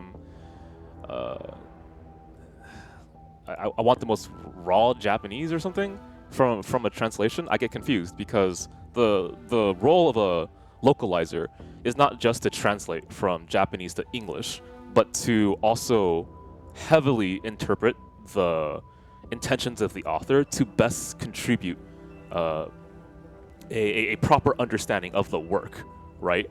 So to not get that part is what kind of hurts me, because like I have a lot of friends who are in the localizing business, right? And it's a really underappreciated job where you get shit on a lot, and it just fucking hurts me to see that. It's not just that though. It's like everywhere in the fucking gaming industry where I mean, it just sucks when you grow up and you learn more about this. But it's not just in games, it's freaking anime too. It's in, think of any hobby that you might like, and there's a lot of I don't know how to put it. Unfortunate things that you might understand. but you know, the one thing I hope that possibly you can take away from this when I am like reading into a work of art is that there's a lot of effort being put into it. So, you know, maybe you can convince others in the future if there's kind of be that kind of inflammatory speaking, you know? So what? You believed that crap? There was another heavy machinery accident just recently. I saw it there, just before they covered it up in a tarp. And let me tell you, Dog that face, thing was right? no ordinary piece Chief? of construction equipment. Something is going on in this town, and I have to find out. You'll tell me what you know, won't you? You'll tell me what you know, won't you? Shinonome and her weapon came from the future, huh? I remember, in Natchan's notebook, she wrote about time travel. And a robot that fights. Onishi the ogre may just be another old fart. But he's an old fart I think I can trust. Maybe I should talk to him, and have him help me too. What follows is an investigative record of important moments in time and space. Nachon. Special Investigations Unit. So, how much do you already know about the SIU? It seems there's an understanding among the higher-ups. But it's still a mystery for us underlings. As far as I know, they're doing extensive research on Shikishima Industries. I figured as much. Shikishima Industries. Now, I don't know how much of this is true, but according to Four Eyes, Shikishima is making nuclear weapons. And there are miners involved. They told me to watch him, which is why they transferred me. Miners? Ryoko Shinonome is at Sakura High too. Take a look at this. It's a request to limit traffic while transporting heavy machinery. The thing Shinonome claimed to have arrived in is on its way to Shikishima's new shipbuilding dock as we speak. Sorry, one more time? Okay.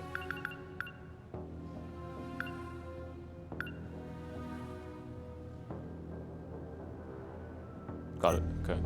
If I can get there, maybe I can finally figure it out. What the machine is, and what happened to Nachon. Oh, I didn't expect that to end the conversation. Okay.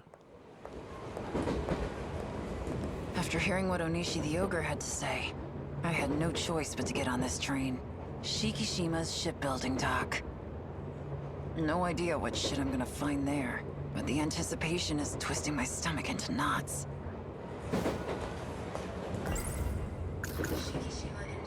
The shipbuilding dock the robot was moved to. It's on a landfill near the port. A deserted area with nothing but storage. I'll take this train to the last stop, and then wait near the facility. I'll have to wait until dark to sneak in. That's actually super cool. What follows is an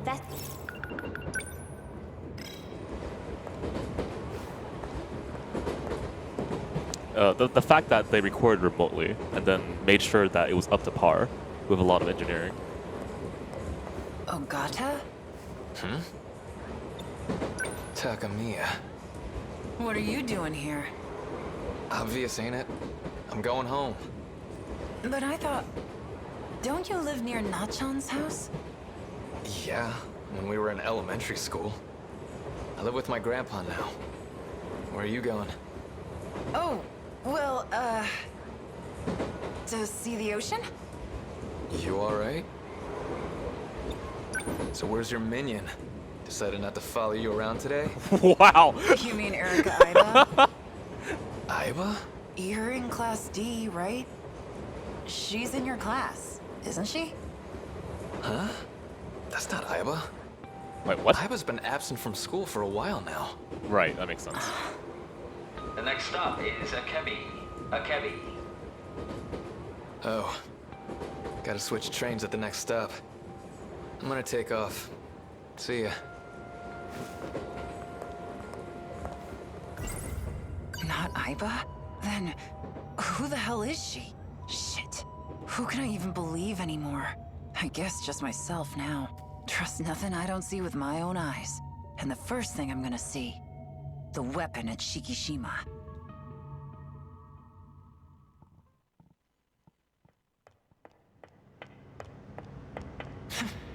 Security sure is crap here. Sneaking in was almost too easy. Though, oh shit. When it's this damn dark, it's hard to see much of anything.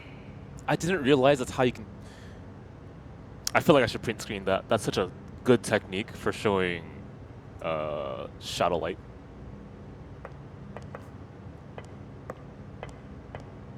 Huh.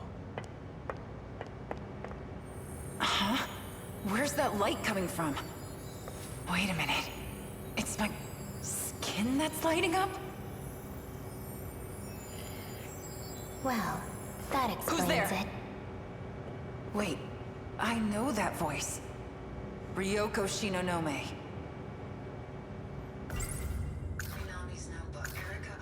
Nenji Ogata, Class 1D, has made the claim that Erika Aiba is not who she says she is. If that's true, then who's the person that's been following me this whole time? And what does she want with me? To have a good time, I promise. Believe in her. What are you doing here? I should be the one asking you that. Hey, your leg is glowing. What's going on? Our bodies are responding. We are pilots. Pilots?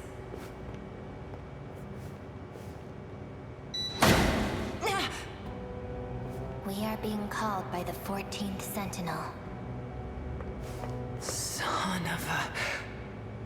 What the hell is that?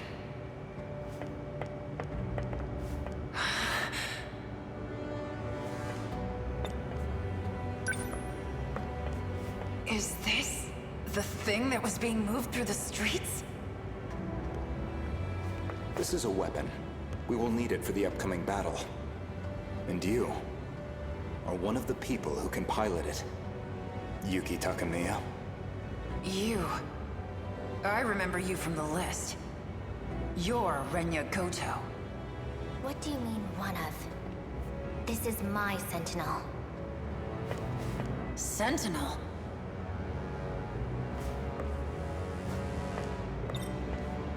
No way. Did you sell me out? I don't know what that means. I was about to make a joke there, but go on. I'm the only one who understands number 14. I will not let you have it. So this is the Sentinel? This is what Nachan was looking for? A robot that can fight aliens? Really? Aliens? Was she planning on fighting some little green spacemen? Well, then what are you trying to do? Save the world from the kaiju.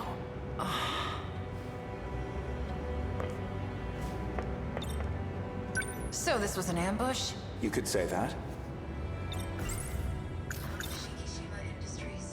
So this is the weapon Shikishima made? No. Shikishima did not make this. We did. Who the hell are you guys? From our perspective, this world is nothing but the past. You mean time travel? You're not serious, are you? Very. The Sentinels themselves are weapons from the future. You know, actually, Dom, I have a question. So, since we're talking about sound and recordings, right? Sound direction is something that I am very interested in, because it's an element that is mostly absent from my understanding of works, because I don't have enough of a background in it, right? So when we're talking, I'm applying this to everyone else here. So when we're talking about sound direction, we're talking about the proper placement of, for example, sound effects or putting music in a certain part of a movie, right, to elicit an effect from someone. The question that I have specifically for Dom is, when it comes to staff in a video game, would the sound director be in charge of, say, hey, the voice actor for Yuki, I need you to be a little bit more angry in this line? No, right? That's a different role. Is that like a voice director? That'll make more sense to me, at least. It depends on the size of the team, really. Get out of my way, or am I gonna have to beat the crap out of both of you? There will be none of that. After all, you too have a part in this. I don't have jack squat to do with this. Your glowing skin suggests otherwise. I don't know what you did to me, but I've had enough. What did you find? New code has been added several times. How many times did he come into contact with her? They must be close. You're from the nurse's office. I'd like to research you a bit more, Yuki Takamiya. What are you?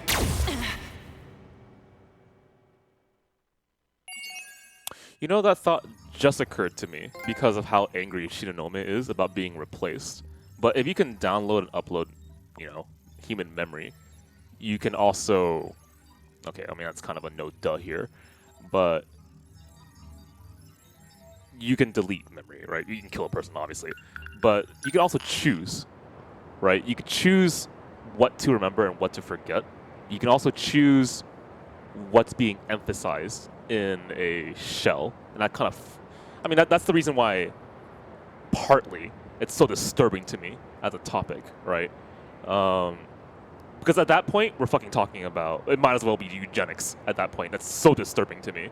If people in the future are going to be selectively choosing what memories for a person to have so they can have a X result or something, that's, oh man, oh god. The thing is, like, I regularly watch horror. I just watched horror today. I watched horror the day before. I watched horror the day before that even, right? I just, it's one of my favorite genres. I wasn't expecting to be so spooked when it came to technology. Cool. Cool.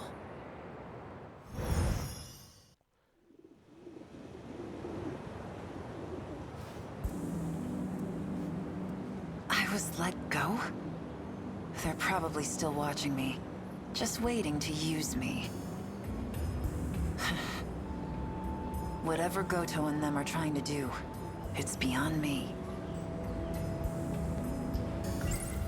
Ryoko Shinonome. Seems like she's completely forgotten. But she's the one who told me to hide that box in the first place. Nenji Ogata, Class 1D.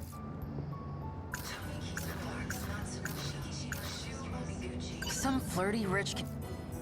I saw something that looked like a weapon in the Shikishima facility. But what Goto and Shinonome said doesn't make sense. Maybe they let me go so they could track me to get to the organization behind the scenes. Nachan, my childhood friend. We went our separate ways in middle school, but we still kept writing to each other. She's the only person I really care about. Nachan was hiding a box in the locker room. Come to think of it, that projector I hid looks a lot like a box too. Could it be the same one?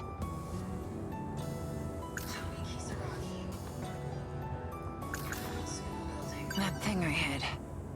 I need to take a closer look. But I can't let Aiba know about the SIU. I'll have to go alone. There you are. I've been looking for you. All right, we need to talk, Erica. Don't... You're in the same class as Ogata, aren't you? Yes, but I doubt he remembers me. I don't leave much of an impression. Well, that was really easy. I was gonna be like, is there gonna be drama here? No, deflection. Are you upset with me? Just been antsy without my cigarettes. Get rid of Aiba? Okay. Sorry.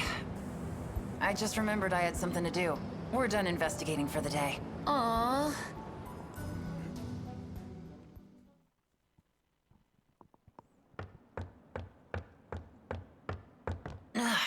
Smells like mold in here.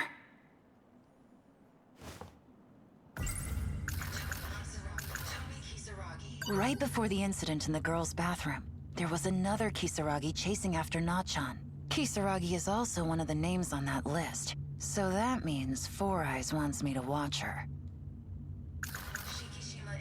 I saw something that looked like a weapon in the Shikishima facility, but what Goto and Shinonome said doesn't make sense. Maybe they let me go so they could track me to get to the organization behind the scenes. Yeah. Let's leave the topic of... Okay, that's so hard to do. I was about to say, let's leave the topic of memory out of the picture, but hang on, dog. It's pretty core to the story. At the very least, the way I put it is something that I'm super interested in, right?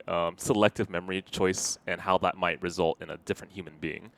I really would like to see that discussed in this story, if possible, because it's something that I didn't know I was interested in until I played 13 Sentinels.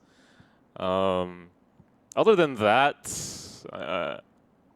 it feels like the topic really is being discussed, at least with my interpretation of the story so far, but who knows, right? We'll see where it goes from there. I mean, I didn't specifically choose not to go through Juro's story because of whatever reason, it just felt like chance to me. Well, not really. I like certain characters more, okay, so I chose them. It's in here.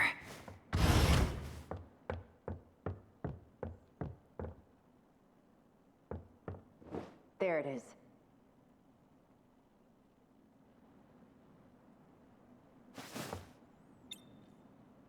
Which reminds me, Dom, we still gotta watch a movie together, man. I miss the days where I would go to your place and we just chill. A lot, actually. It's somehow able to project things. How did Ryoko Shinonome make this thing work? Yeah, like, if there's anything positive that came out of 2020, it's realizing that the simple things in life really do matter. I guess that's kind of hackneyed, but I'm a lot more blessed than I thought I was, is probably the best way I can put it. Maybe there's a power switch somewhere. Nope. Can't find one. I guess you could call this a box. So, this is what Natchan was hiding? Okay, we'll do John Wick again. God. If only I could show this to that track girl. Yuki Takamiya. Aha! Good work, Takamiya. You managed to recover it from him. There's valuable confidential information in there. Confidential? Yes, in that data unit. You had orders to look for it too? Actually... Anyway, good job. What guy were you talking about? You haven't heard? I came in here because I thought I saw him. Eiseki Gahara. He's a vicious criminal that will stop at nothing to get his hands on this information. I don't think I'm that bad. Convenient. Okay, hi. I'm obviously allowed to move, yeah? I'm gonna ignore that gun. Oh, it's you. On purpose.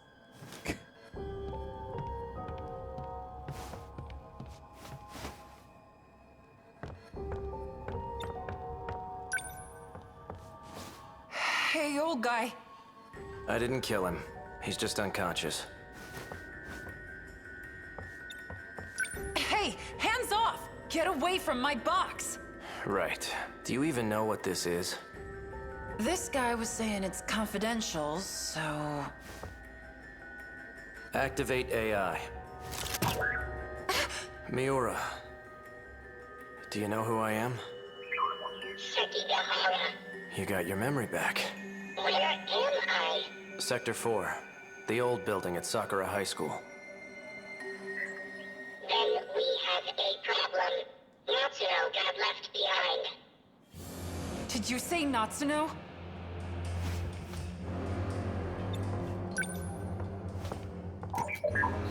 Are you talking about Natsuno Minami? Does that mean you know? You know where Natchan is? Who are you? I'm Yuki Takamiya. But that doesn't matter. Just tell me where she is. I do mean Natsuno Minami. According to my last memory, she is currently marooned in Sector 3. Sector 3? You'll understand once we get there. Let's go, Miura. I know a shortcut. Are you coming with us? You bet your ass I am. Okay, I'm excited. Let's go.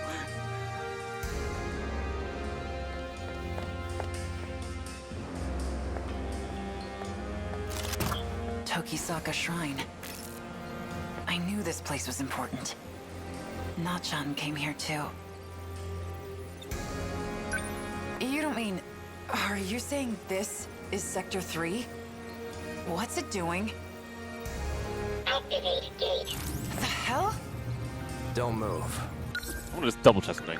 Are you saying this is Sector 3? Ah, she's confused by it. Executing shift. Okay, now we're in Sector 3. Okay. Or will we, rather.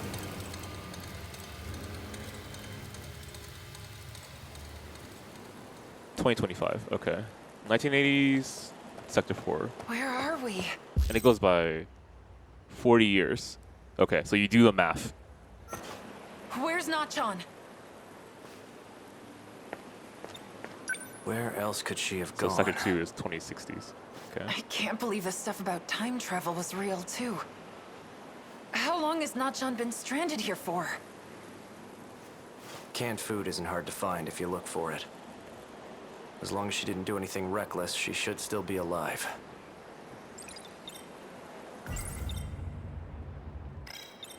I hope she hasn't gone someplace dangerous. So, what happened to this place? It was attacked by the Deimos. The Deimos?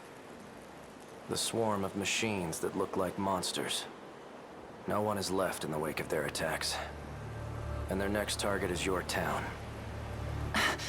What? The only chance we have of surviving is to fight back with the Sentinels. Sentinels. We need you for this too, Takamiya. You're saying I have to get in one of those things? So you've seen one? In Shikishima's facility. They were calling it number 14. That's Ryoko-san's Sentinel. He's back.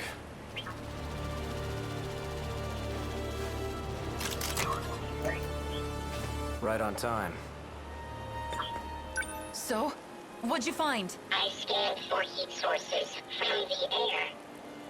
I detected no signs within a 5-kilometer range. We may have to prepare for the worst-case scenario. Shut your damn mouth. If she is still alive, she's either deep inside a building, or she's moved farther away. I will widen my scan range. Not John.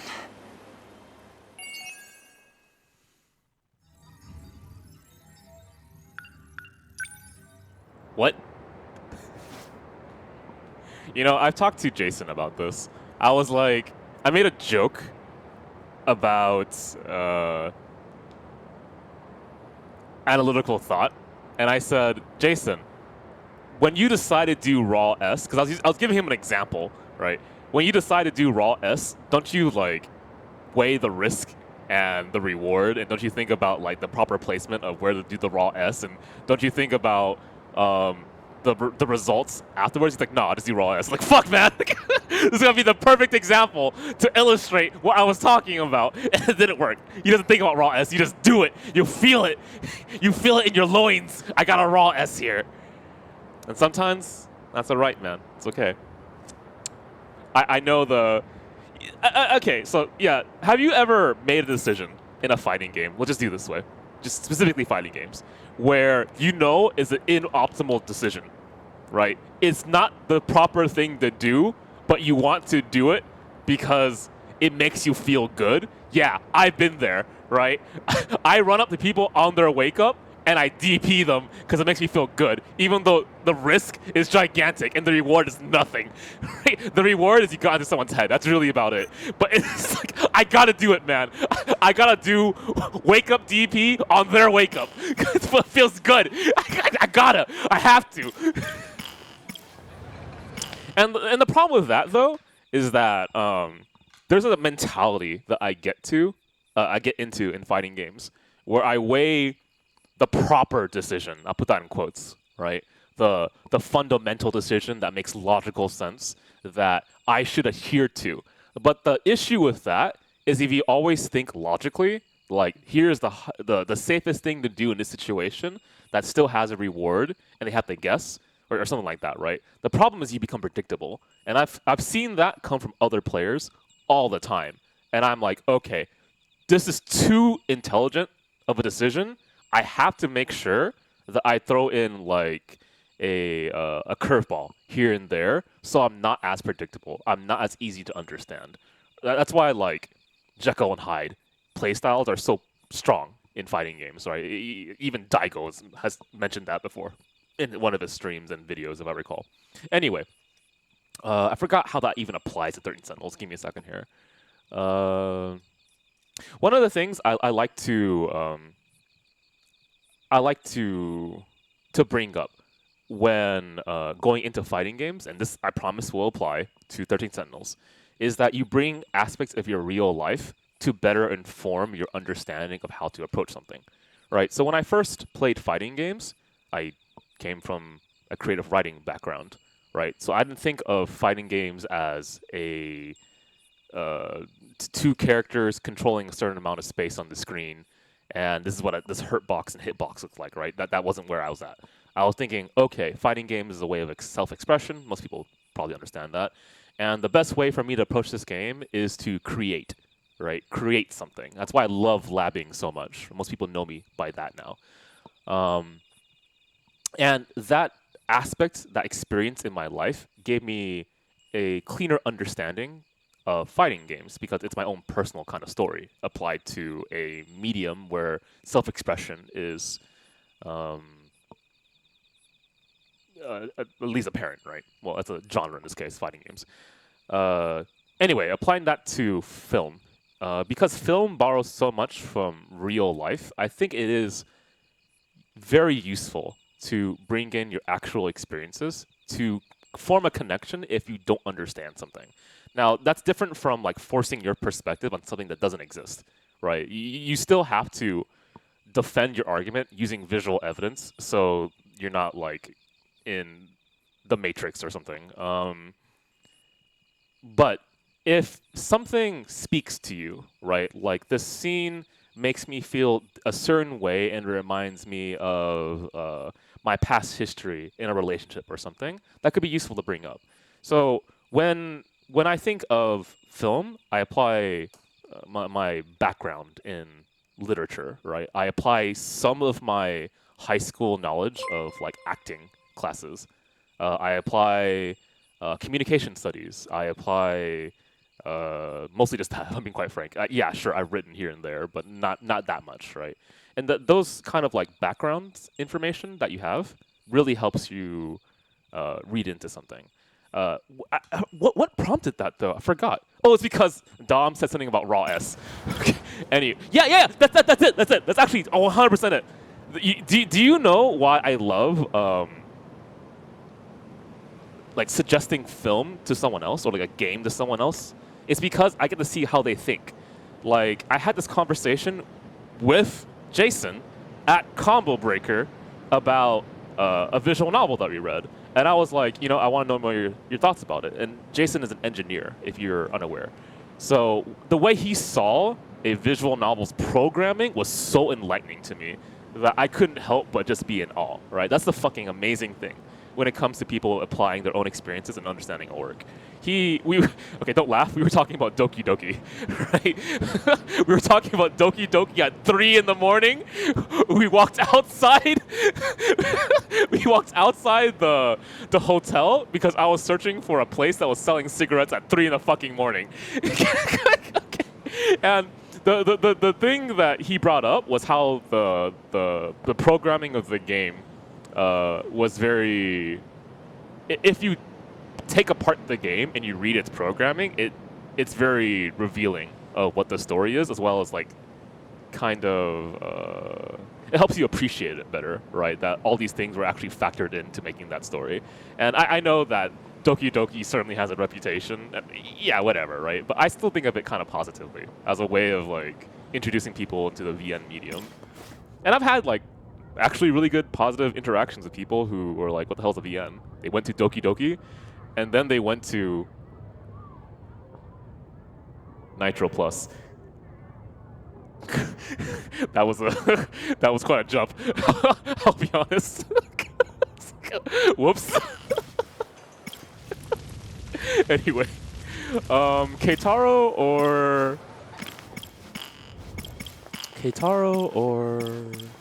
Juro? Yeah, okay. Keitaro or Juro? Go ahead and vote, guys.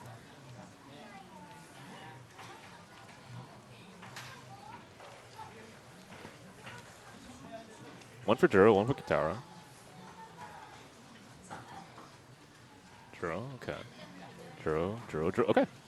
Makes sense because it's been a hot second. But guess what, guys? I'm gonna ignore everything you said and go straight to battle. All right.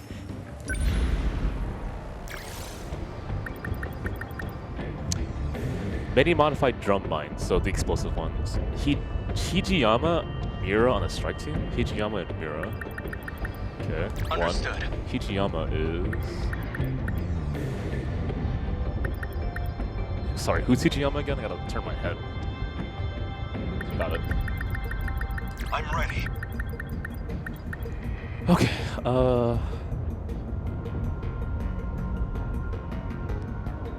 I mean... Not a problem. Not even remotely ashamed at using this character. Got it. Okay, 2 snipers. Let's actually do this. Let's go. Sniper, panic button, sentinel, sorry, sentry, close. The problem is that there are a bunch of explosive barrels.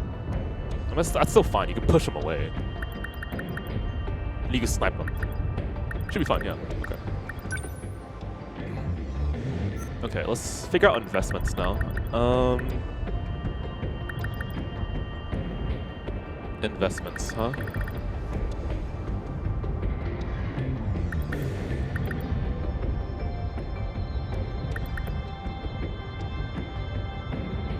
I kind of want this character to be better at super large missile.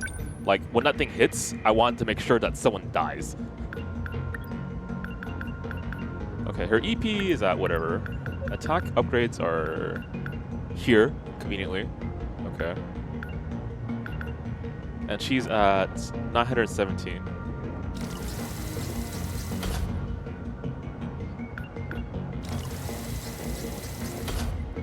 See you, Dom. Take it easy, man.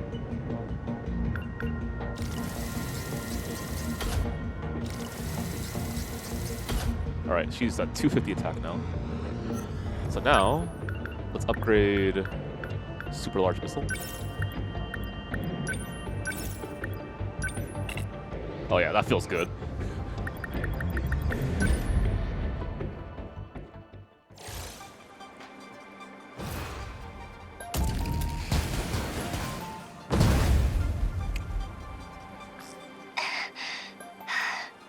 They just don't let up. This seems pretty rough on you, Fuyusaka-san. You okay? I'm fine. Everyone else is doing their best, so I can keep going. You need to know when to use your support units. The Guardian types are especially important. They spike the D-Force's threat identification signals. It makes them think it's a high-priority target. They can draw attention away from us as a decoy unit. That can distract the enemy away from us and the terminals.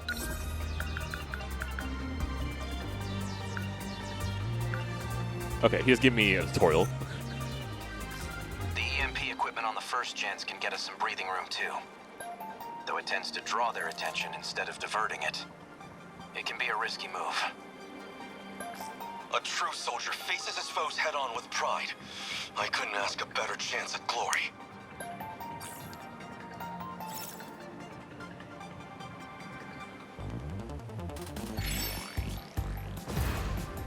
How do I... I'll take them down quick. You know, I really hope this game does even better in the future, because I want Vanillaware to continue doing stuff like this. I'm just concerned because it hasn't sold that well, right? And I haven't really enjoyed myself in a, if you want to call this a visual novel, a visual novel of gameplay for a while. Lend us a hand. Also, expectations, thank God. Okay. Gotta do something. Perfect, okay. Let's go, Natsuno. Move closer, get a better Gotta position. keep it together. Number 17. I'll make it work. Stay here for now. This isn't so hard. I can do this. No fight I can't win. Let's see. Number 21 on the move. Okay. No worries. What's the plan? I mean, out of the Vanillaware games that I played, it's only been Odin Sphere, Dragon's Crown, and this game, right? As long as I can keep this thing moving. Number 21 on the move. So shall not use number 21 as long as I can. Number 21. Okay, let's do this. Number 21. Okay. What's the plan? Hi. Okay, we're gonna maybe take the shot first. Go away! How's that? I did it! No fight I can't win.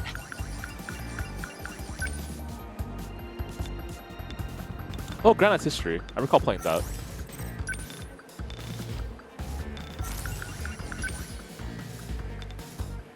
Gonna do a really easy shot here and call it a day. How's that? Give it up. Unbelievable. I'm acting like an amateur. Number 12. I still have like really fond memories of Odin Sphere as well. Despite how obnoxious the gameplay was. Lend us a hand. What's the situation? I can help. Sentinel number 14. This is all pretty freaky. Mode active. Let's turn this around. The practice round's over.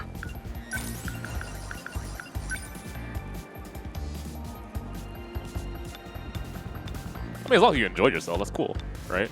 For me, I just really fell in love with Okay, let's do this. more Norse mythology, specifically in that kind of like framing. Clean them up. I can do this. This is all pretty freaky. We need to wipe that out. I also do safer option too, but fuck safety. Let's go. Watch this. Is that okay? I gotta keep it together.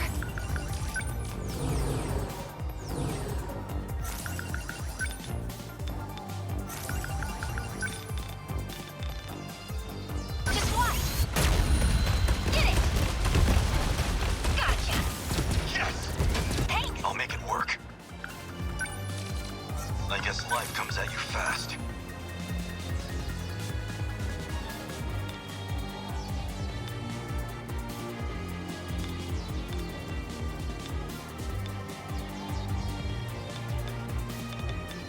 You know what? I'm gonna risk it.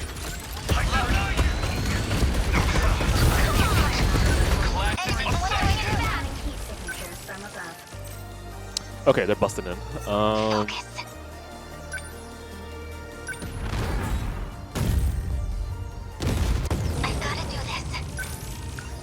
What do I do? As long as I can keep this thing moving.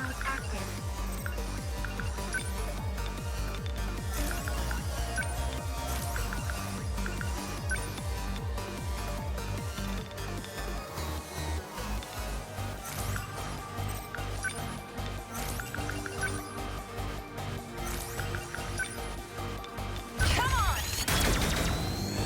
Nice. So, what's my next move? Aw, shit.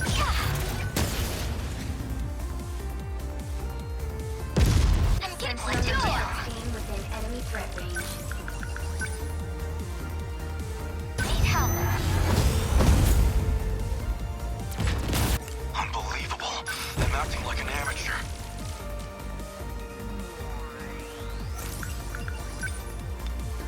Here it comes! Yes! Let's go, Natsuno. I'll beat you. Hit! Take that! Probably should have done this first. Here we go. More something coming. Let's see.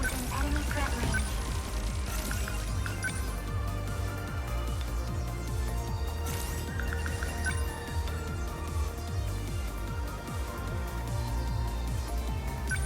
You're just small fry. A fine hit! Okay, what's the plan? No fight I can't win. Number 21 on the move. Gotta do something.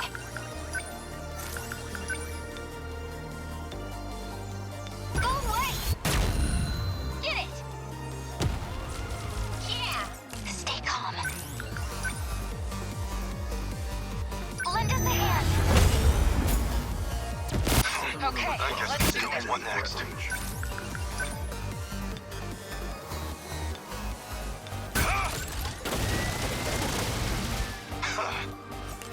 I can keep this thing moving. How's that? What's the situation? Need help. Now you've done it. Much obliged. Let's get him. Termination of enemy signals confirmed.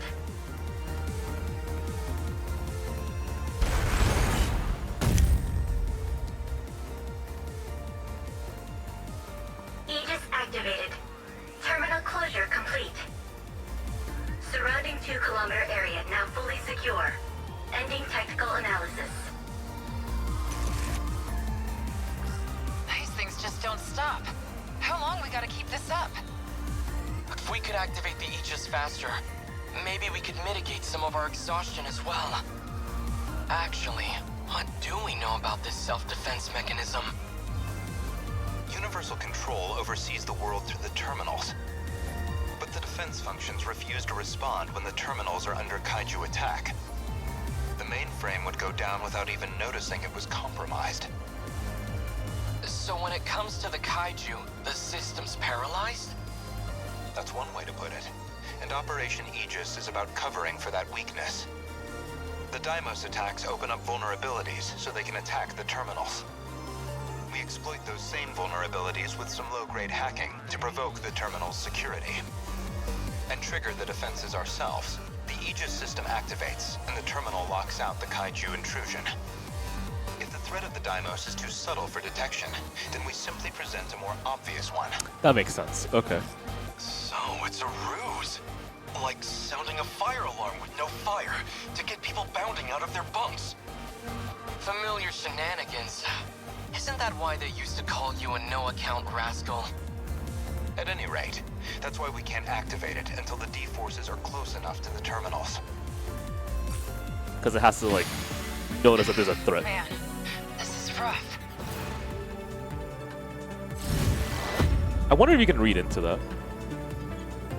So pretty much kaiju dig into the surface undetected.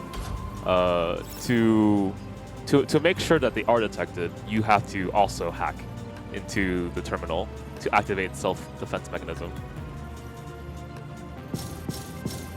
I don't know, I'll think about that a little more.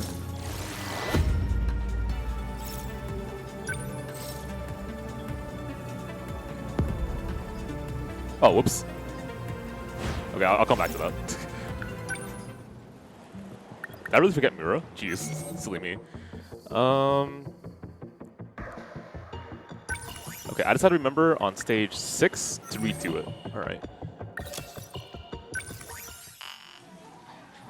What's the thought process again? I had a brain fart. It keeps happening so often. It feels like my memory is being selectively deleted. Okay, first, what time is it? 11, huh? Okay, whatever. I'll take my break right now. I'm gonna get some water. I'll be right back. Hey, Mio. Mwah. Love you.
Okay, I'm back.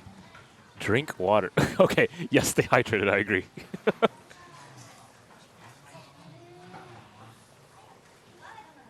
I felt like I was going to ask a visual novel question, but Dom's gone, so whatever.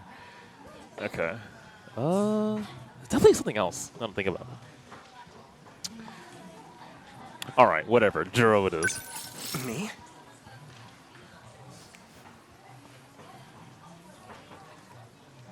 Shootout dream told. Okay. Sure. Oh, you're translating GBF stuff. Oh, okay. How's that going, by the way? I guess as a more general question.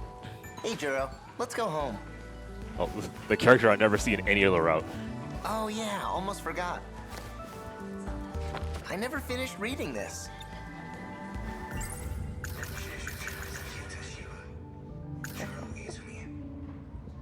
I guess we'll just go in a circle again and try to remember everything. Come to think of it, I saw Shiba-kun in a dream the other day. A pretty creepy one. Something about an android. That movie's a hidden gem. It's tough to get a hold of these days. Visitor from another world. Not sure what Kaya is? Did I say Kaya? In that movie, an alien's UFO breaks down.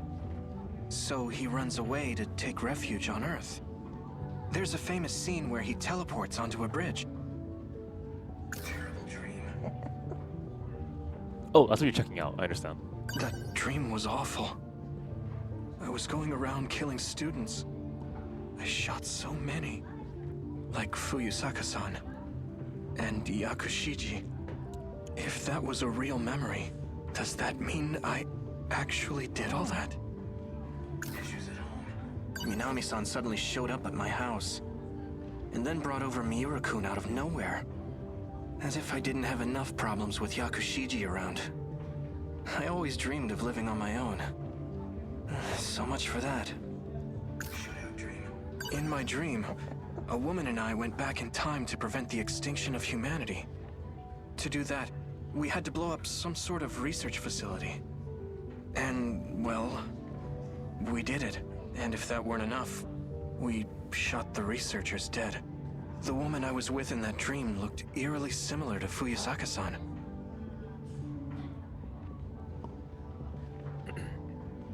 Huh, that thought occurred.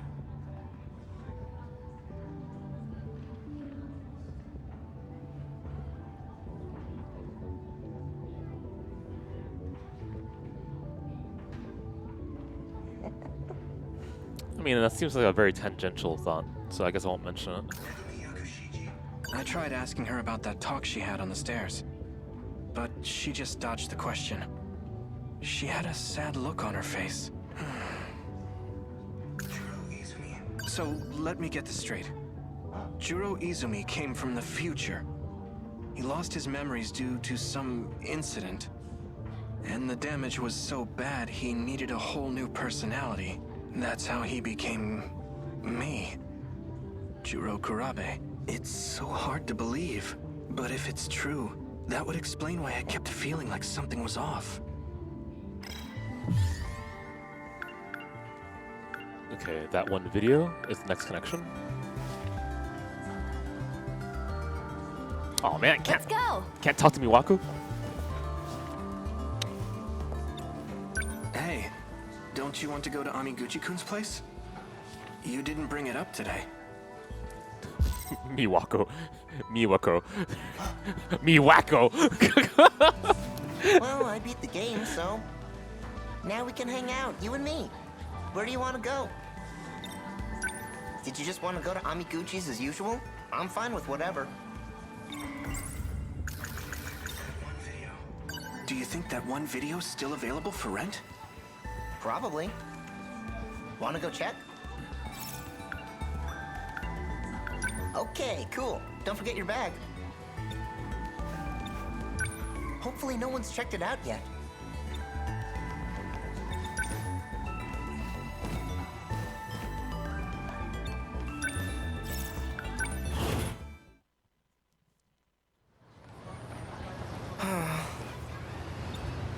We're out of luck, man. Video store's closed. By the looks of it, I don't think it'll be reopening anytime soon. The windows were completely shattered. It must have been part of that big gas explosion. Oh, I saw that on TV. That was our video store? There was a gas leak in the shopping district. The explosion damaged buildings and shattered windows. I heard about it on the 7 a.m. news. So what do we do? Just go home disappointed?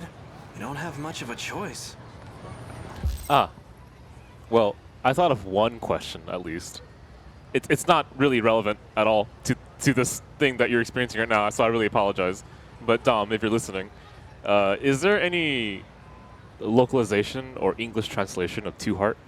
Because I've been really interested in kind of like walking through visual novel history and seeing if I can see how the development of the medium happened. Don't know? What a bummer, because that's such a huge title. Okay. Oh, Miura-kun, what are you doing here? I followed you after school. One more question. Sorry. The second question is, how familiar are you with steampunk as a genre? Is something wrong? Tell me the truth, please. You don't need to play innocent. You are a Sentinel pilot. How did you activate it? Sentinel? What is that? Are you telling me you've forgotten? It just happened the other day, right here. What happened?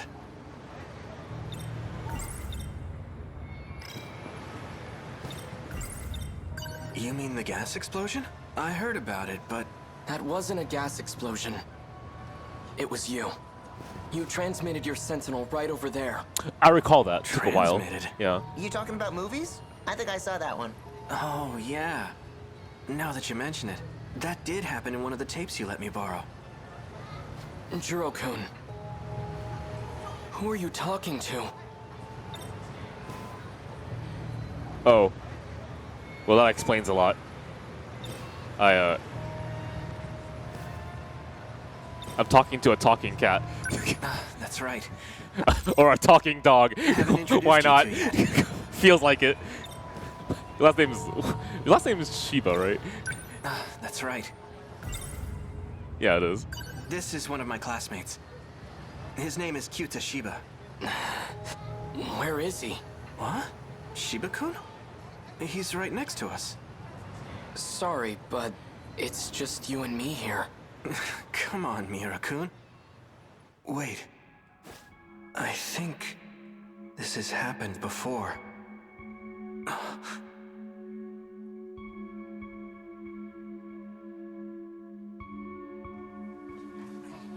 Man, I've been getting a lot of deja vu So, lately. did you check out that video I lent you? I guess I'm in the right mindset now that I think about it. Shit. Yep. Watched the whole thing. I forgot to bring the tape back, though. No rush, man. But you gotta tell me what you thought. Well, in the end, the criminal took over the main guy's body. So I guess he ended up becoming a criminal himself. Not sure how to feel about it. I think it's pretty controversial.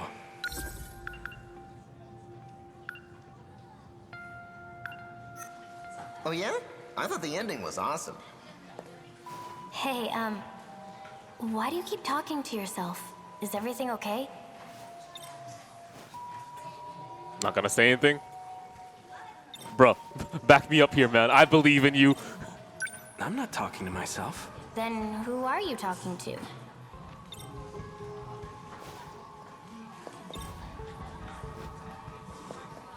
Alright, alright. Now that we're alone, we can have this conversation. Come to think of it, I saw Shiba-kun in a dream the other day. A pretty creepy one. Something about an android. I was talking to Shiba-kun. Shiba? Who the heck is that? You know, Kyuta Shiba. Our classmate? There's no one with that name in our class. Huh?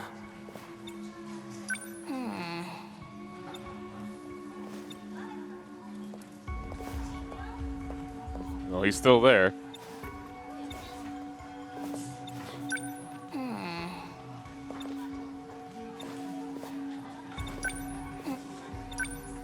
Kurabi-kun? I know. The papers, right? I'll get them later. Listen, Kisaragi-san's acting strange. She's saying there's no one named Shiba-kun in our class. Shiba? Who? He's standing right there.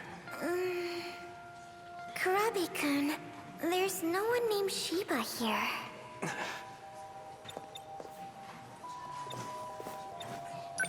Are you okay? So, my other classmates are saying you don't exist. Back me up, man. Say something, Shiba-kun. They're being so mean. Is this some kind of prank, or are you talking to ghosts? Either way, it's not funny. Me? A ghost? These girls need a better sense of humor. Let's go. Shiba-kun. Makes me wonder if he's like an AI put into his brain. Because I know that's like been a subject in the game, right? When has it happened? Question mark. Let's see. What's your deal? Let's get going already. Hey, we grew up together, right? Well, yeah. We've been best buds since grade school. Shit, man. Is that really it? Because I just realized that fucking character archetype is so common. Go on. Tell me more, man. Tell me our history with each other. What's gotten into you? Something's just not right. Uh-huh. Wingman. Shit, man. I thought everyone froze. If everyone froze, I was about to go crazy. Okay, anyway. Tell me more, Shiba. You're taking their joke way too seriously. It is strange, though. You're taking their joke way too seriously. It is strange, though. You're taking their joke way too seriously. Okay.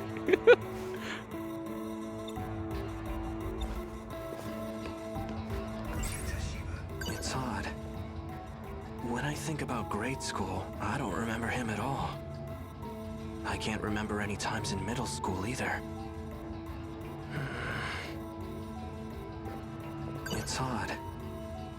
When I think about grade, I can't remember. Shiba-kun, you said you've been with me all this time, but I can't seem to remember the details. I don't have any memories of our time together. Why do you think that is? I should have known you'd figure it out. He's flickering. What do you mean? Guess I overdid it with the mind hacking lately. Oh. Let's not overthink this, okay? Here, take this tape with you. It's your next set of memories. Go home and watch it carefully. Okay. Oof. Creepy. Wait! Calm down. I remember now. Shiba-kun is... I'm the only one who can see him. Well, I can't be letting anyone else in on our little secret. I gotta get my shit together. When I'm not careful, I blow my cover. Who are you? Artificial personality. Fucking of course. Damn, man. Did they... Alright, go on. 48Q. Codename QTA CBA. In other words, Kyuta Shiba. Okay, yeah, I know. It's a bit of a stretch. But I had to come up with something that suited you. You get along well with this kind of guy, right? Kyuta? There's no use running. It's too late for that. I've already filled your head with transplanted memories. They're running all around in there, aren't they? But don't worry. Leave things to me and you'll be just fine. Transplanted memories? Yep, mine. Calm yourself. There's no one here. Sorry, one more time? What was that big drop there?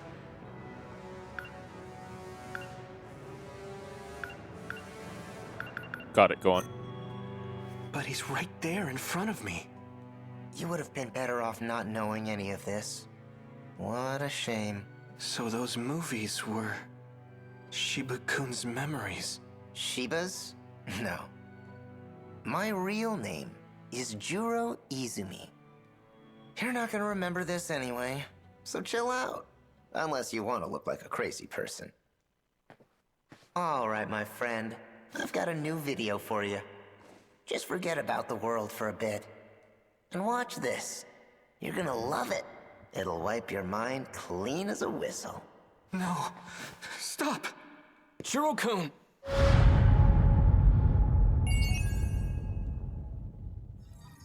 Wow. Right on the dot, huh?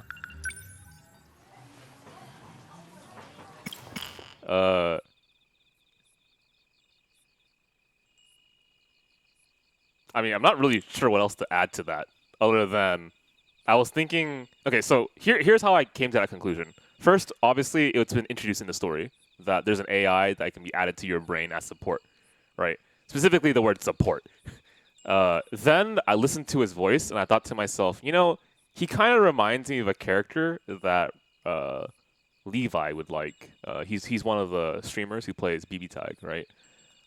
He likes Yosuke. And then wait a minute. This character seems like Levi would like him. Yosuke. He sounds like Yosuke. And when I think of Yosuke, I think of like this.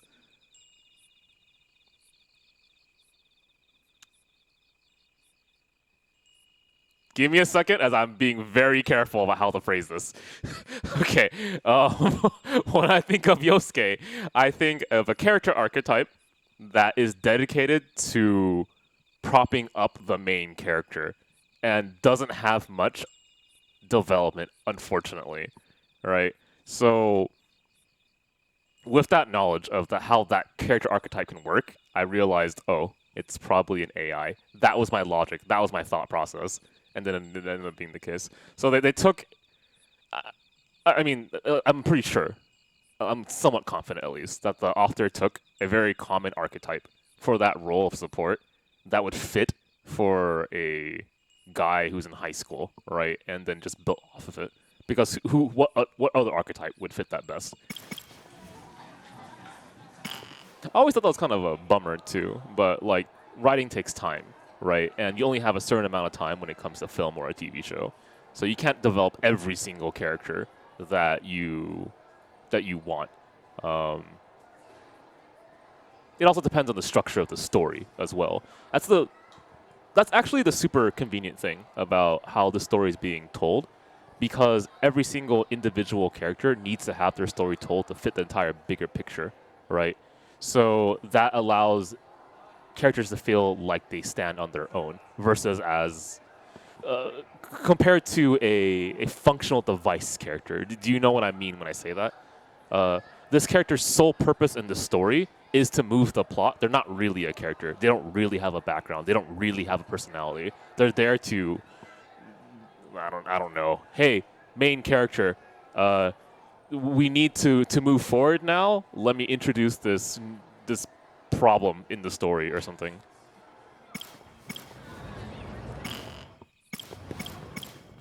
I mean, continue with him. We're not 70 yet.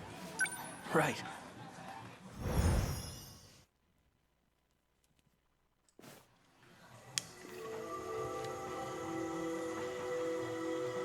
I mean, there's a lot of archetypes that exist in writing. Hey, Jiro.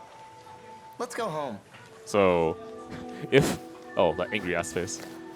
If like my thought process to get to where the hell I was is a little confusing, don't worry about it. Shiba-kun's not actually human.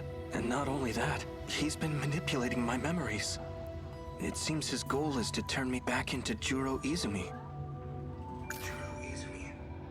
I mean, that's the thing that I really like about stories that are very meta. Not necessarily that this is one, but meta stories bring attention to the craft that you're experiencing, and sometimes they try to develop archetypes that are very stuck, right? That need to grow, that feel like they are there to fit a frame but not be a character. So that's why I like it when I can see growth of a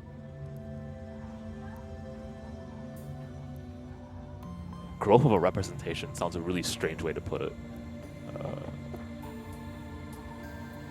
Fine, growth of a character archetype. because people relate to these characters, right? And to see them grow allows them to have a frame of reference for how they could possibly solve issues in their life too. That's why I think it's important to have role models, right? So and why people find fictional characters as role models. From the future. He lost his memories due to some incident, and the damage was so bad he needed a whole new personality. That's how he became me, Juro Kurabe. Yeah. Pretty much Vector, but if I extend it a little bit more, I also view life kind of like a story. Like, that's how I break down things sometimes, right? Just as you can craft a character, you can also craft yourself. That's why you work out, right? One example, you can craft yourself physically by working out. That's kind of obvious.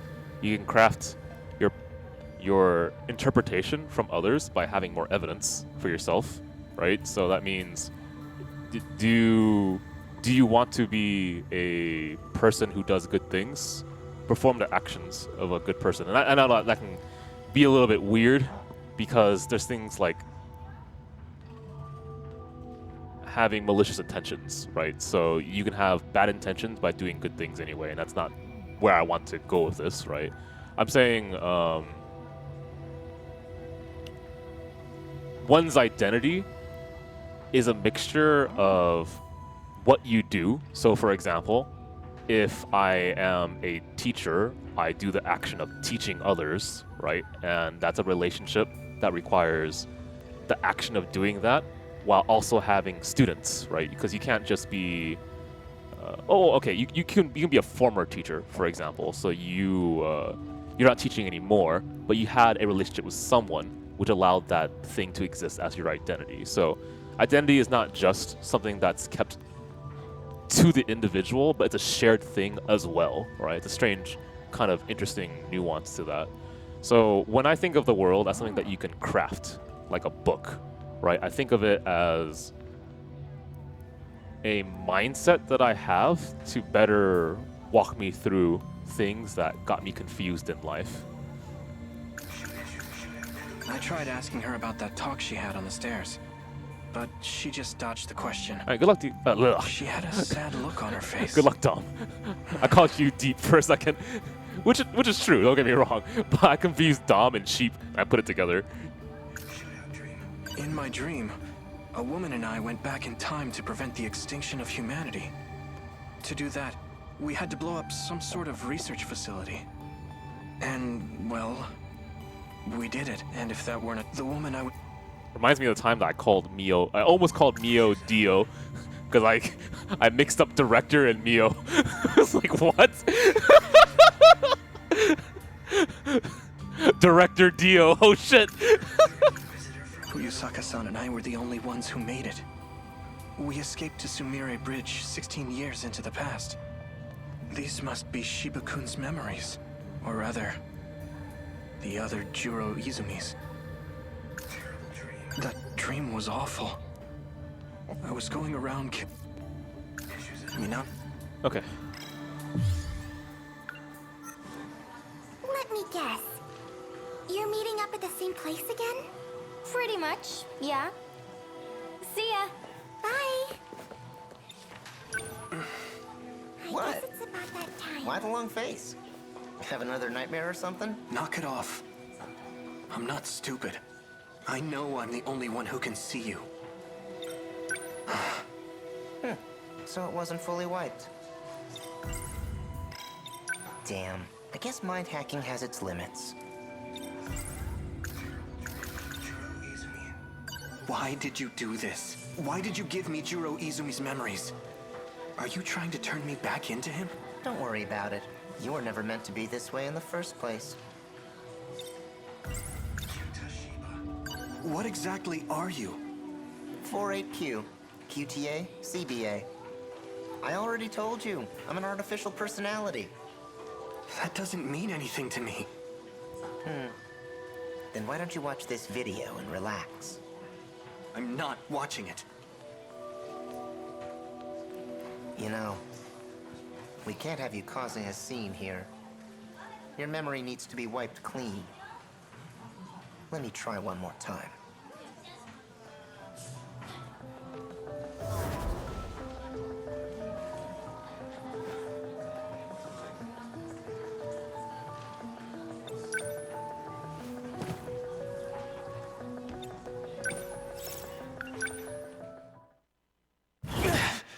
Shit, scared the hell out of watch me. it. She's not here. Are you looking for someone, Ogata-kun? Yo, Kurabe. Sure am. Tell me, Kisaragi, got a clue where she went?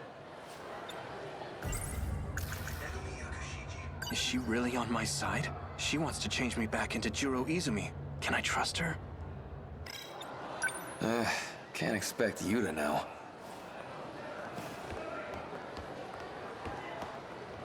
I mean, I hope we can trust Megumi. No. Running won't change a thing. Think. Who might know something about this? Fuyasaka-san's absent. What about Yakushiji? Shinonome-senpai. She knows about Juro Izumi for sure. I should go talk to her. Hopefully she's at the nurse's office.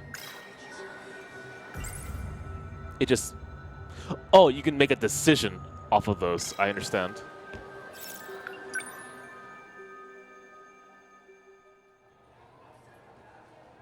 I mean, I'm fine with this. I like this character a lot.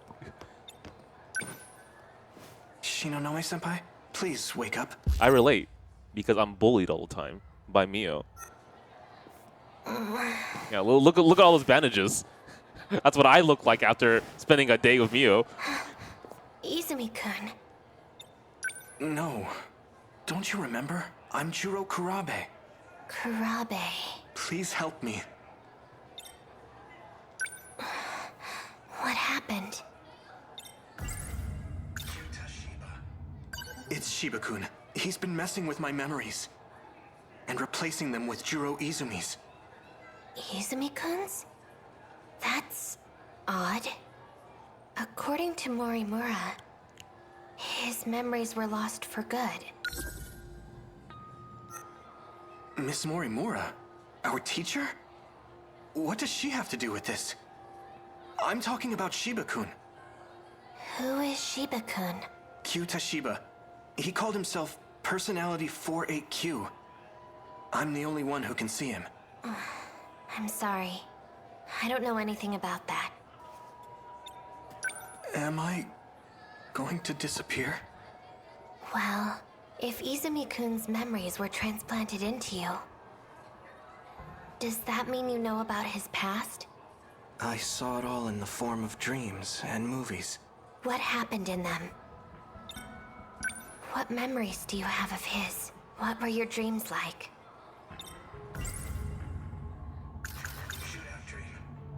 In order to prevent the apocalypse, Fuyasaka-san and I went back to the past. We bombed the facility that was said to be the source of it all. But the police caught us, and we ended up in a shootout. With Iori Fuyasaka? This is all news to me. The city was in ruins. I went around killing students, one by one. I wouldn't let any of them get away. Among the dead, I saw people I knew. Like Fuyasaka-san and Yakushiji. Izumi-kun did that? It can't be.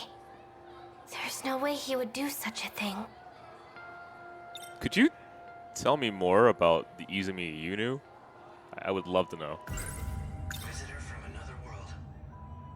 I forgot to mention, Shiba-kun gives me memories on videotape. Videotape? Okay, we'll go through this obviously. Fuyasaka-san told me they're all real events from the future. Like what? If I recall correctly, we were in a big UFO.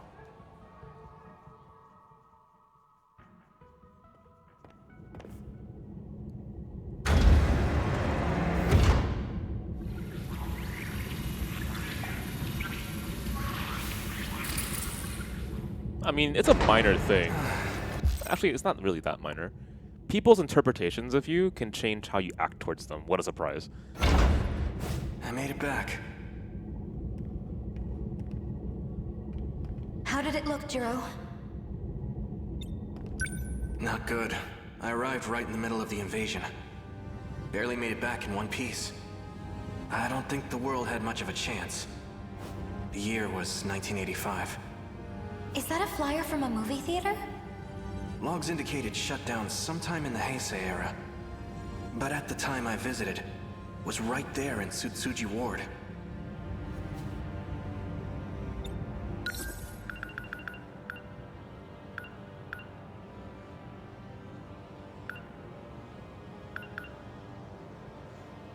Jump back for a second here.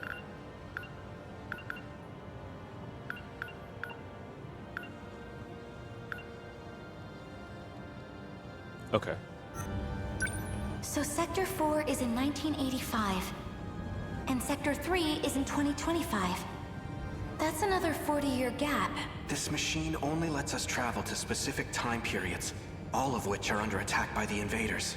Why are they showing up in the past? I have no idea. Yeah, a part of me is wondering. Okay, so the thought that I had was,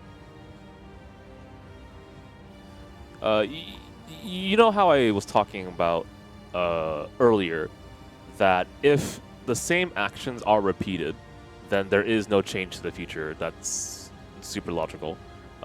If a character, when they go back into the past, repeats the same actions, then there is no change to the future. That's the logic here. Then there's an issue with Jiro, right? Which is that his former self wants him to become who he was, which means that actions will repeat themselves, which means that the future will not change, right? And so having a character like this with a kind of split personality is like a living example of an idea that's happening in the story right now. At least I think so. Not really sure what else to add on that. I'm just curious where it's going. What do you think, Tsukasa-kun?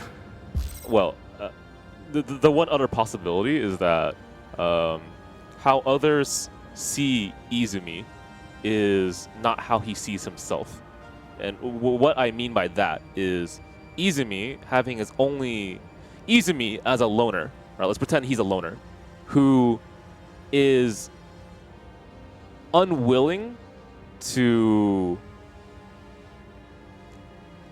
have others influence him to change his actions. Let's say that's his character.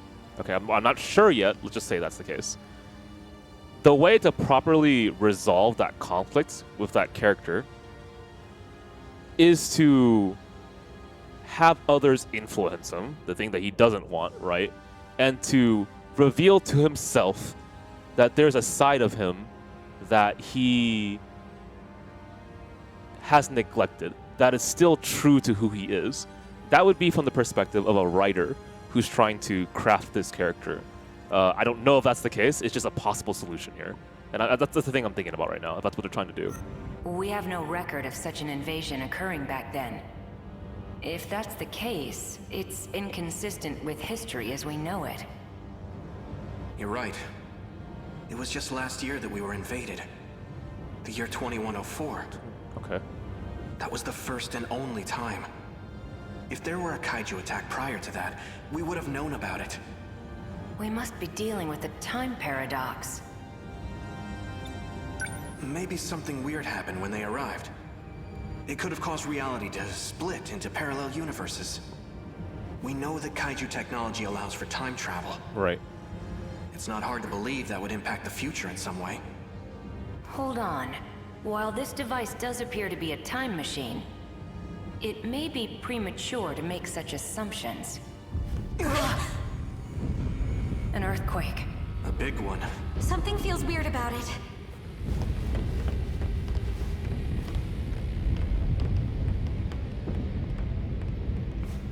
This is bad. What's wrong? The countdown. It's reached 0. Wow. Don't tell me. The shaking is... It's time. Look at this!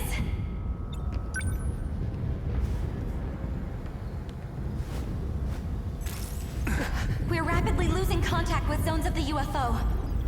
The very Earth's crust is crumbling. This is an unprecedented disaster. Several areas now report an elevation of below sea level. Is it sinking into the ocean? At this rate, we'll be going down too. So this is what the countdown was for. It may not be possible to survive this. We have no choice. We must seek refuge in the past. What?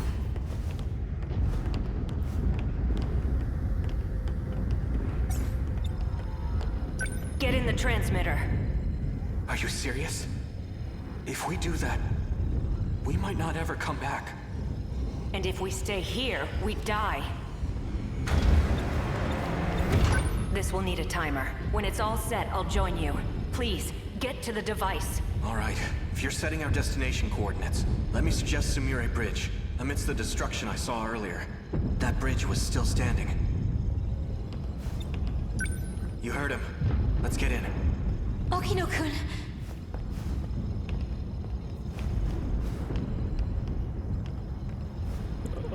Okino? Thank you. Is something wrong? It's not letting me select any sectors. I don't understand. My commands aren't working. I need to find a time it'll let us travel to. Stay in the device. Just hurry, okay?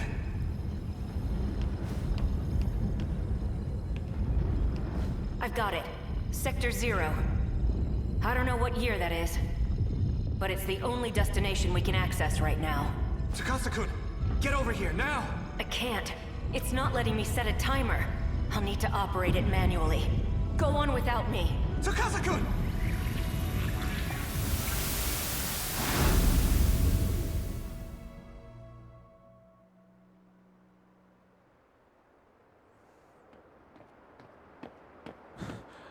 Chihiro. For a second, I thought I was looking at a impressionist painting. I saw the signs in town. We're in 2089 now. We traveled 16 years back in time. I see. So that's why. Look over there. Across the river.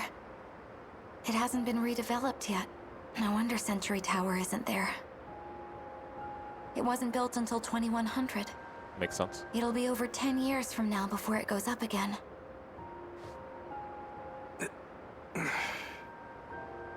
There's no point in waiting any longer. Let's go. Tsukasa-kun isn't coming back. Okay, so logically, this is what sparks his development into the Izumi that we think we know? Is that what's happening here? What happened? You talk to Shinonome. You talk about the video. You're having a flashback about the shootout dream, apparently. You abandoned Okino, not intentionally, but you did. You're in 2100. You're at 2089. Okay. Look, even the Shikishima State Building is missing. We have to go. Do you plan on standing here forever? We can't just leave him! You agree with me, right?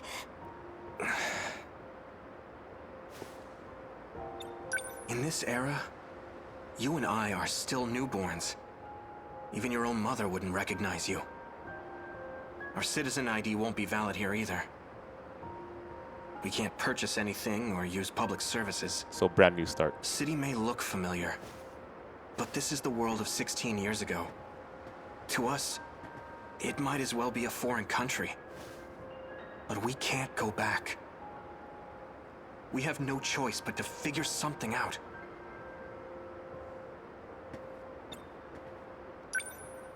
What are we going to do?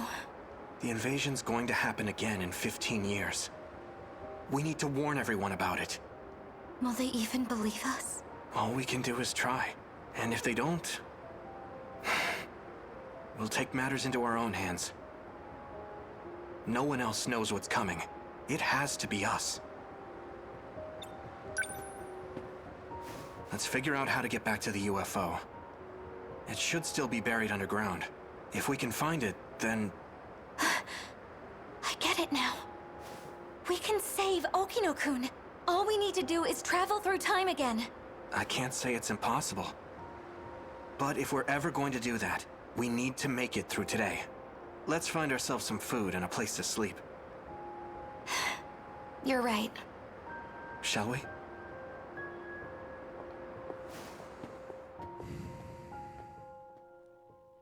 From there, the two of us spent the next few years together, living in society's shadows.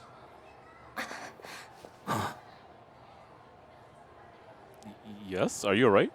Stay away from me. What? That incident you just described, it's not one of your lost memories. If it involved rewinding time 16 years with Morimura, then it must have been him. Who? He's a time traveler. He's gone back in time over and over again.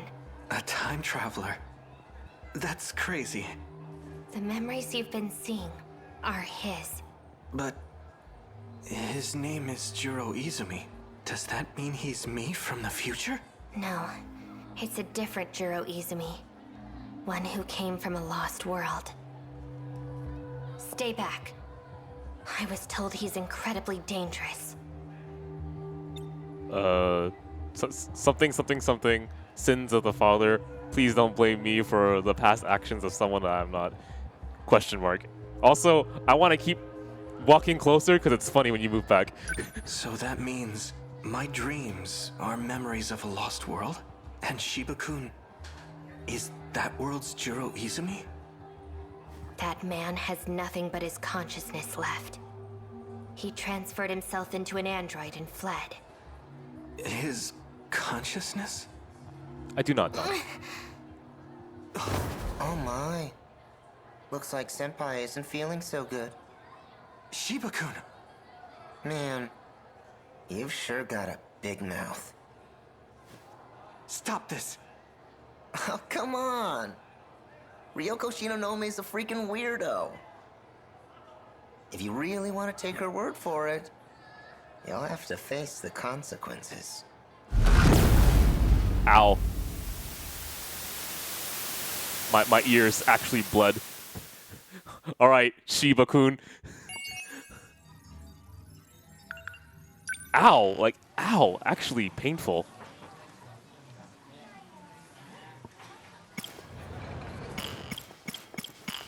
Okay, most characters are at 70.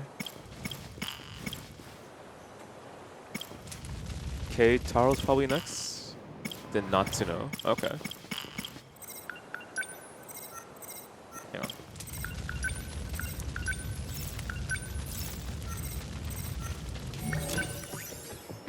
Alright, I screwed up 6. Let's fix that. So the Jew in Jiro's name is 10, but notably...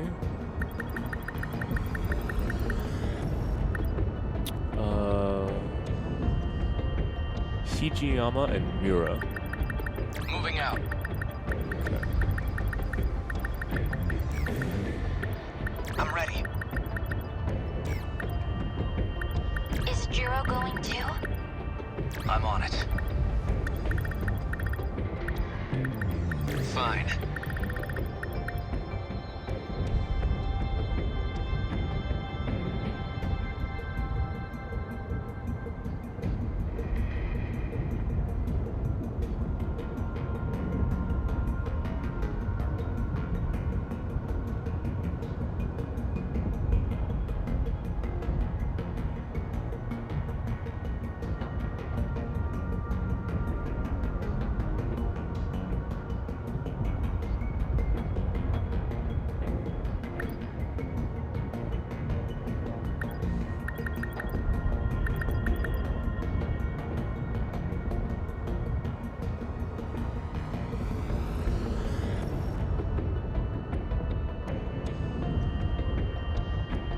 Huh.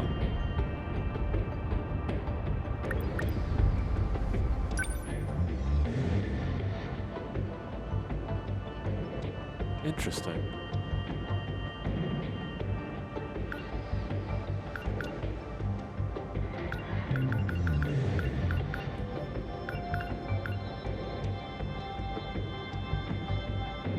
mean, I'm not super confident into reading in that because I wouldn't have gotten that without Dom here.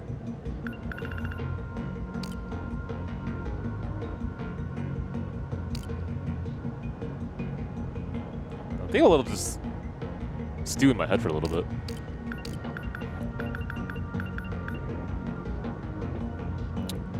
Okay, so the first thing is I need to solve for problems with characters. So if there's something that a character cannot do, and they end up being like they do nothing in the battlefield, I have to freaking fix that. So yeah, not everyone's loaded out yet. That's issue number 1. Also, this guy's doing nothing. Sure, interceptors, why not? Floating mine, flare torpedo, shield repair.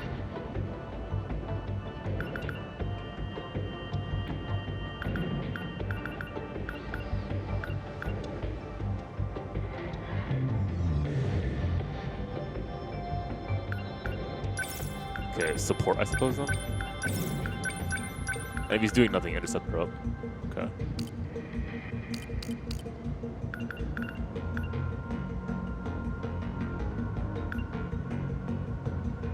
Two consecutive railgun shots? Yeah, sure, why not?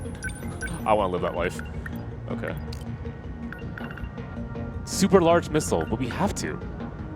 Main battery mega railgun with a name like that? Okay, yeah. Get in there. What, super large missile? But of course. Okay.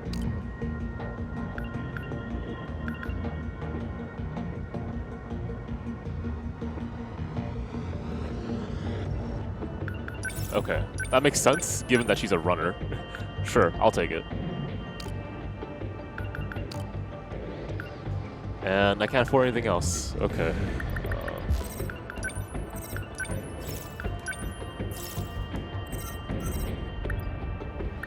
Okay, let me just grab water again. I'll be right back really fast. Also, on a really random note, I've been eating tons and tons and tons of tofu lately. I didn't know I liked tofu so much until 2020, so like, cool. I finally added something else to the really boring regimen of food that I have.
Yeah.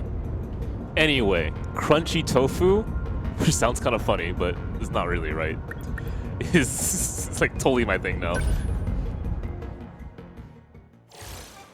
It's pretty much just fried tofu.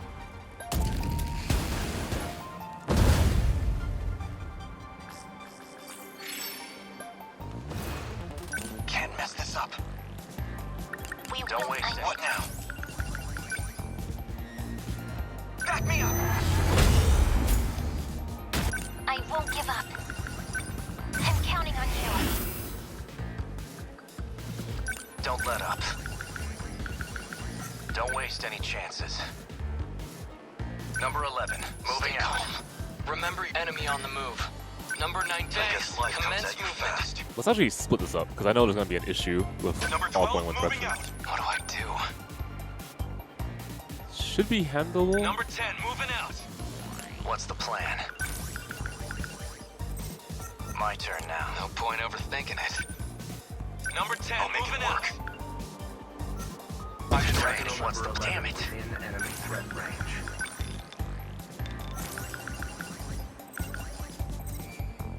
Well, hilariously enough, I just drop him. Oh. Did that do it? guys. What's our plan?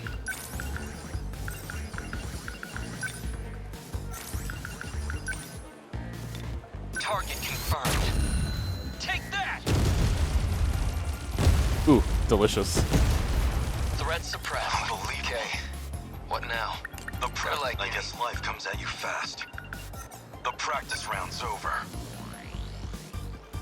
Number 12, no point overthinking it. Number 10, moving out. I'll try. Let's see. What do I do? We must survive. I won't give up. Picking up enemy heat signatures. Signatures from above. Back me up! Don't waste any chances. Number 11, moving out. I'll make it work. You're just small fry. Yes!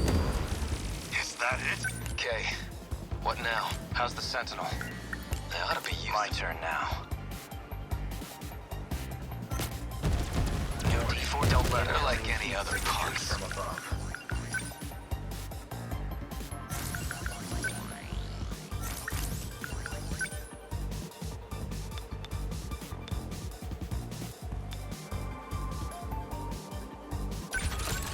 Stay calm.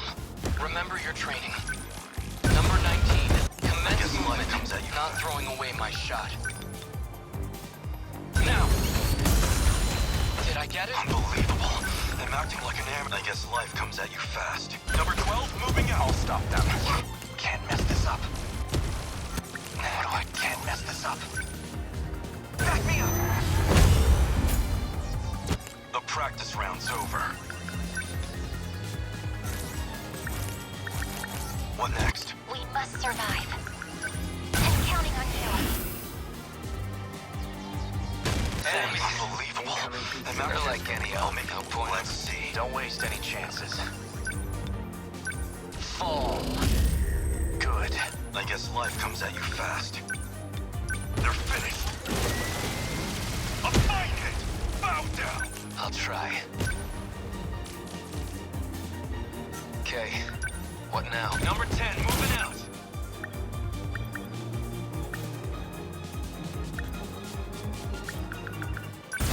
I'll try. Come on. They're going. What's the plan? Within enemy threat range. Fall. How was that? Target destroyed. I won't back down. Here we go. I hit. Unbelievable. I'm acting like an amateur. What next?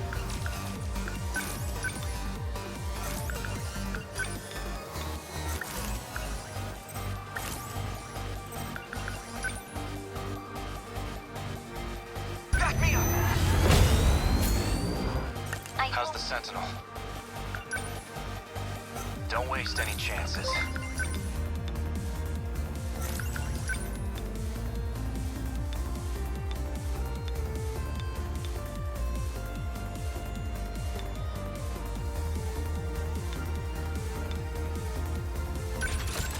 We will. I need to think things through.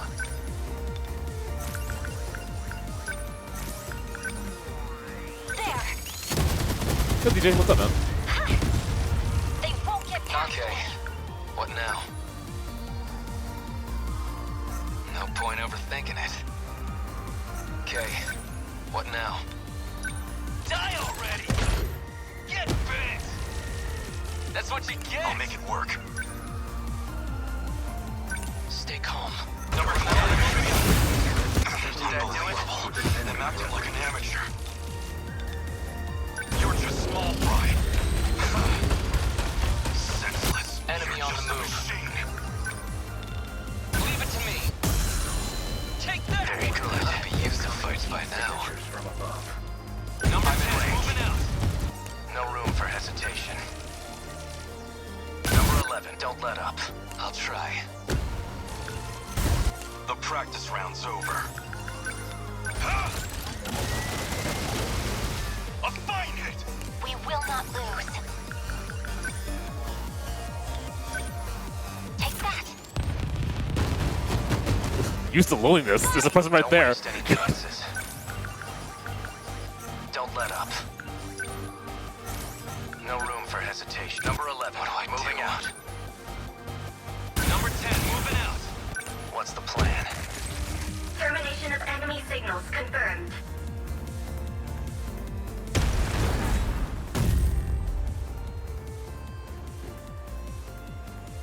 Aegis activated. Terminal closure complete.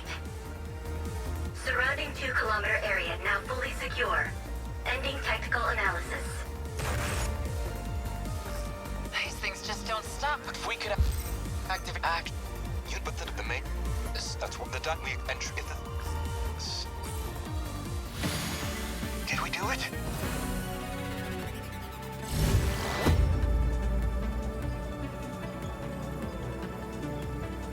The fight is far from over.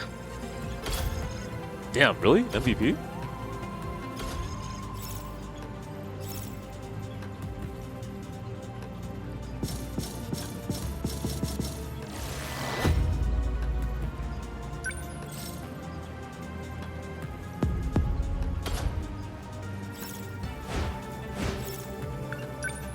Okay, that was fast. Let's actually read a few of these.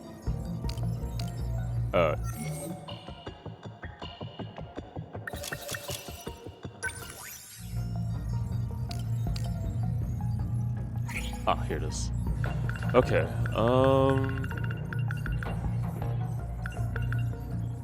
Shintaro?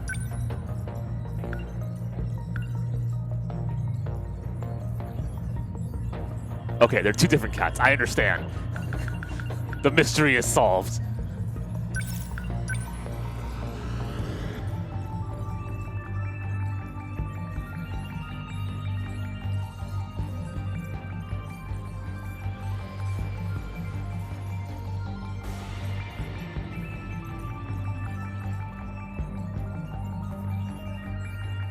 Okay.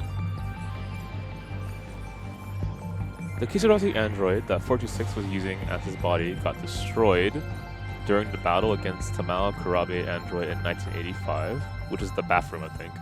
He then took over the Tamao android body and managed to escape. Okay, so that's the clarification there.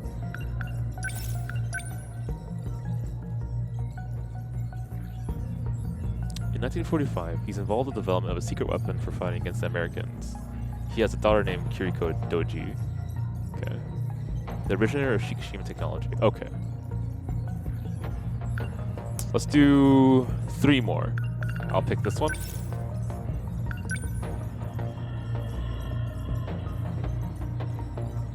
Sorry, what? It was developed by Tetsuya Ida, yep. Soon after the AI of the past Kisaragi was transplanted into it, 426 used... Yeah, okay, got it. Okay, nothing special there. Tell me about the magical gun. Okay, a bizarre-looking gun that Fluffy gives to Megumi. Whoever gets shot by this gun will have their short-term memory of the incident distorted. Okay. This magical gun is identical to the one used by the woman who looks like Yori. I recall that. Okay. This gun supposedly seals witches. Okay. Alright. Nenji Ogata, who was 7 years old. Yeah, I remember this. 6 Nenji Ogata. Okay, got it. Alright. And then... the amp peel, I guess. NM0206. Okay. Oops. There we go. So, Kitaro's next. Yes. Give me an ear.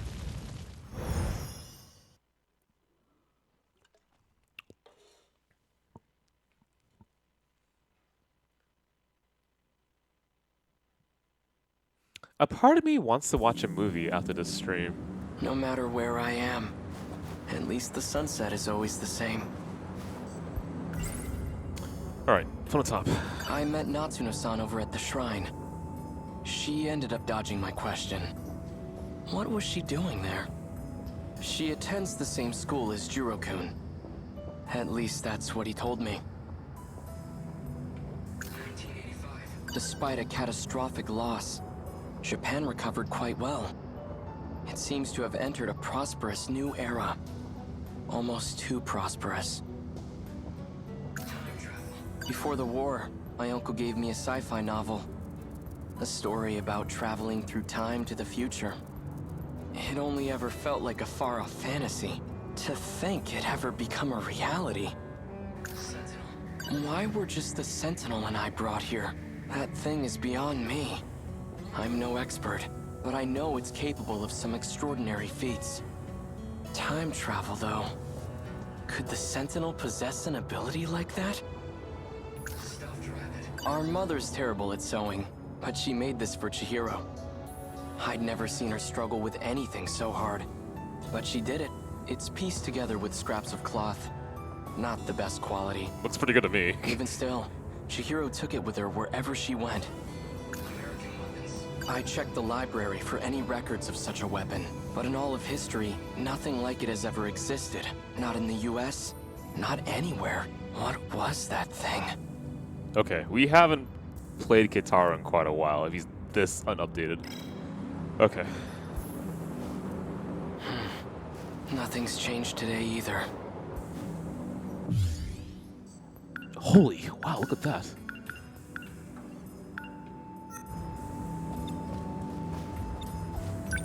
I need to figure out how to take back the Sentinel.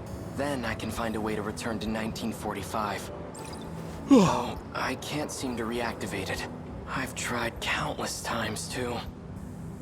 I hope I didn't break it. If there's a mechanical issue, I'd love to take a look at it. But security around the building's been tight lately. Now I can't get too close. I can't just sit here. Actually, that factory at the mountain pass may have survived the air raid. It might still be standing in this era.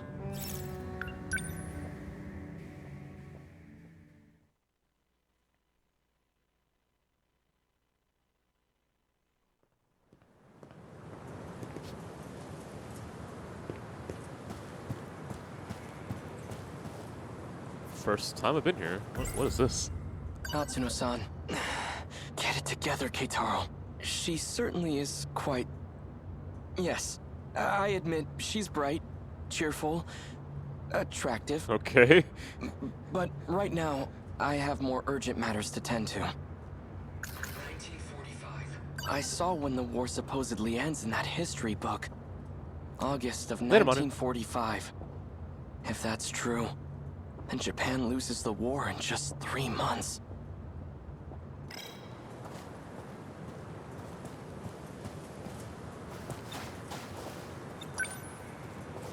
Ayame Park.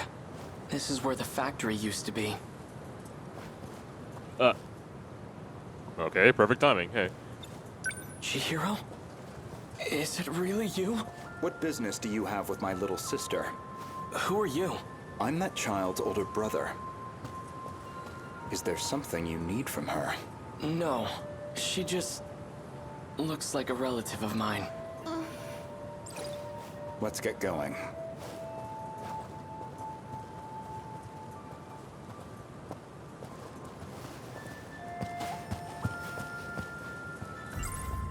Chihiro. If she's still alive, she'd be over 40 by now. If she's... We don't have a family burial plot where I'd find her. I have no idea what's happened to her. She's either alive somewhere in this world, or... Chihiro, I'm going to find my way back to you.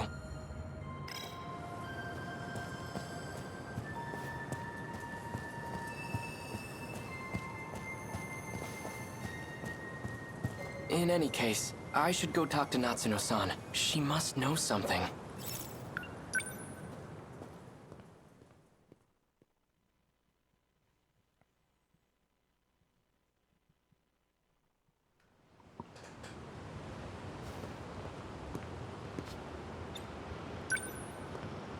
Sakura High School. It looks nothing like the school I attended.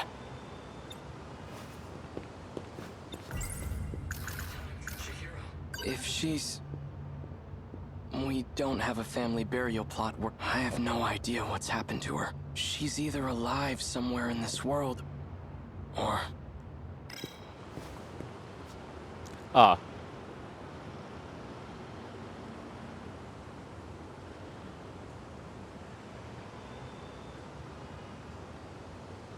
Well, if Sheba is an AI, then the cat being an AI would make a lot of sense, especially since it can't be seen by others. And then that would make logical sense too, because you're trying to foil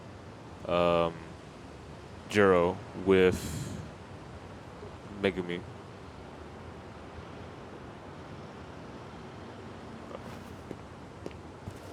It's very logical barring too. All that from just looking at a cat. Damn. It's still here. It's been renovated, but I do recognize this building. If this is the school building, then over there's where the potato field used to be. Looks like that plot of land got bigger. I wonder if there's a way in. That's pretty interesting how many associations you can make just purely from visuals. And, you know, moving from there, sound too, right? Yeah, I mean, the cat is a very important character, yeah, don't get me wrong. But I'm just fascinated how you don't even have to be explicit in what you're saying to still get, like, a similar effect, right? That's, like, the power of, for example, indirect intersexuality.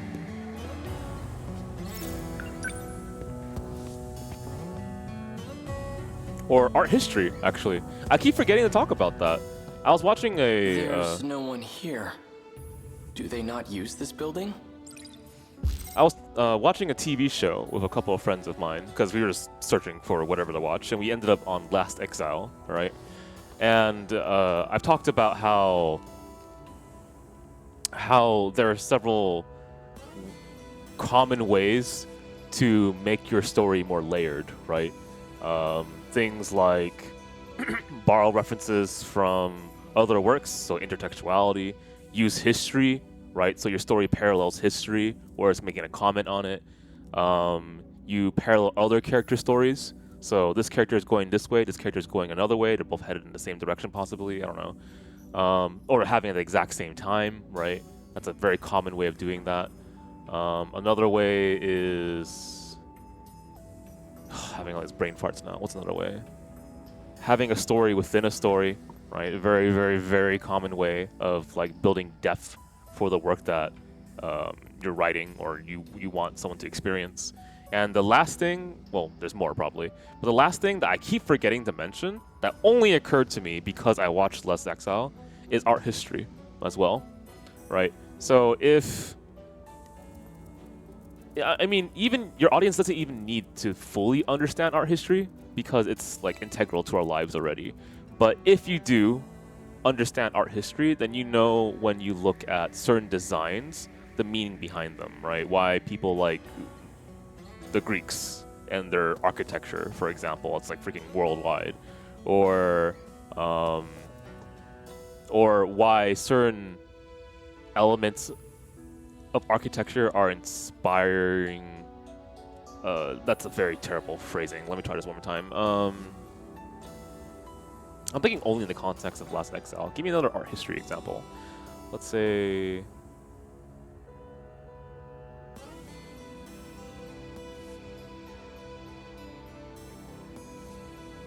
color coordination, right? So I'll just fucking use Last Exile again. I'm sorry. Because of associations of color, you can tell that by these color associations and by the architecture exhibited by a country, they're very closely associated with Britain. Okay, and I'm pretty certain that steampunk, it isn't uncommon in the steampunk genre to use Britain as a setting, and if I recall correctly, doesn't steampunk make commentary about colonialism? I'm pretty sure that's the case. So to have that kind of being used as the backdrop of that setting makes a lot of sense. So you get more depth from your story from borrowing from history, parallel stories, etc. Right? But I only wanted to make a comment about how visual information can like prompt so much understanding, like almost instantaneously. It's freaking amazing. This building was brand new.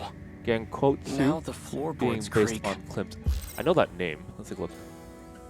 When I think of Gustav Klimt, I think of that one opening from that super edgy anime called Elfenlied. But let's see, Gankotsuo. I'm pretty sure I know what this is. Is it the one? The Count of Monte Cristo. Yep. Okay, it's exactly the one I was thinking. I got so pissed off when I missed this on AMQ. I knew too. I was like, this song sounds.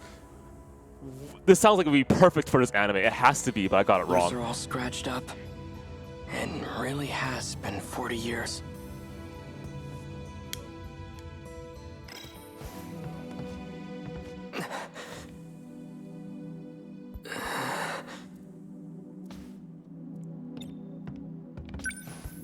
This is where I waited for Takatoshi-san. And where Tamao-san came to see me off. How strange.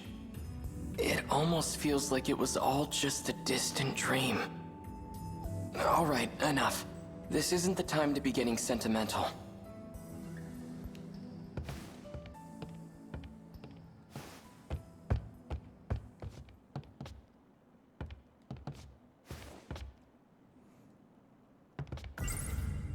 What triggers it? Leaving? Probably? Hang on. What's the routing? I mean, front gate it is, I guess.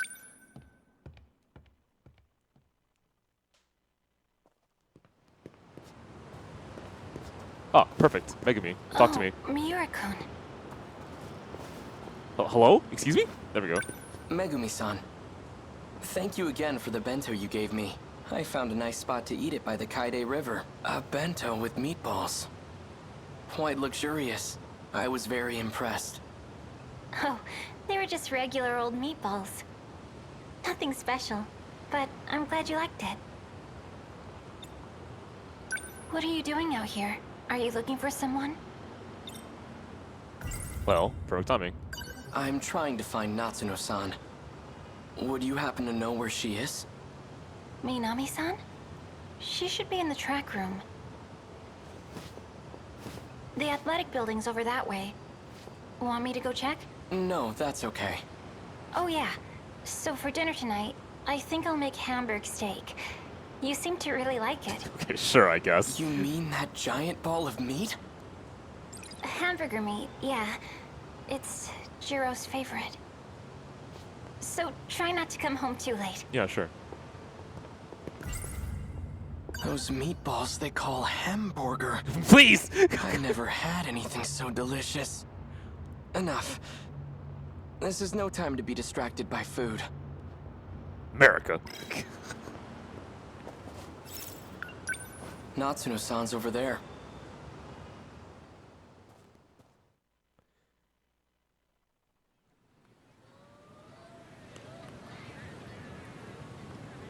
Everyone's staring at me. I would actually love to get hamburger steak.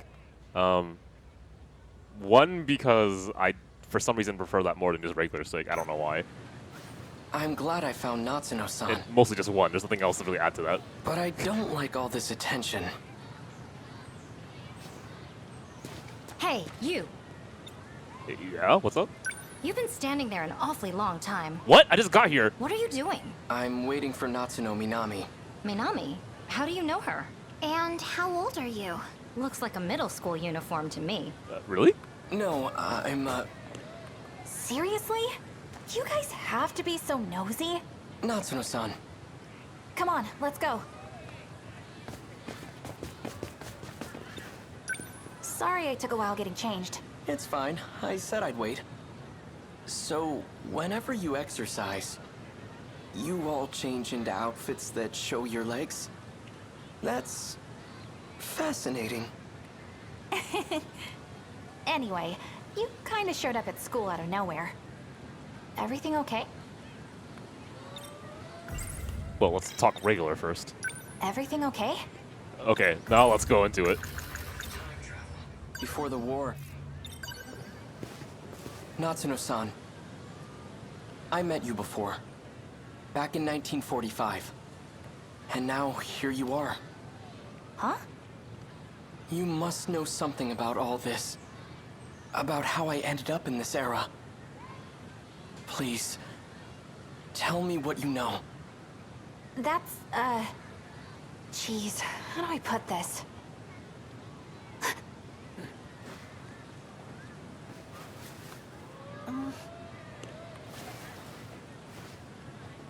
Look, I can't really talk about it here.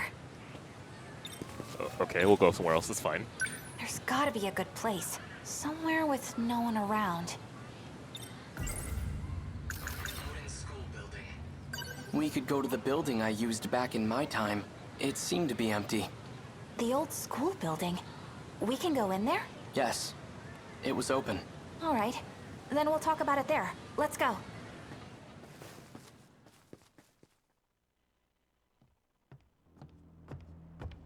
I always thought this place would be locked up.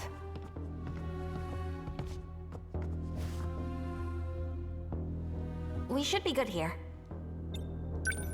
Miura-kun, can you keep a secret? Of course. Okay. Then I'll tell you. Don't freak out, okay? This is BJ. He's an alien from the future. I love how he just contextualizes it in his head. This is how you spell it. BJ's looking for the robot he used to get here. And I'm helping him find it. A robot? Does the word Sentinel ring a bell? That Sentinel from back in 1945 belongs to BJ's alien friend. There are a few of them, too. How does she know about the Sentinel? And did she say it was made by aliens? It's a top-secret military weapon created by Japan. I don't need to tell you this, but those babies are capable of time travel.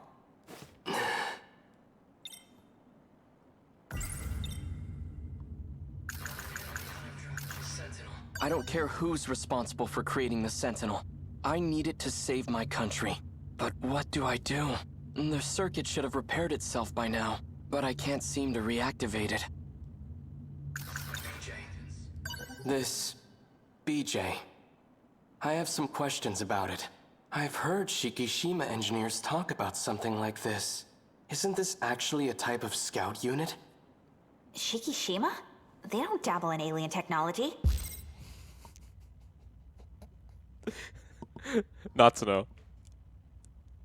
You're an amazing character. I love you. Go on. All they do is make weapons, and BJ is no weapon. I agree.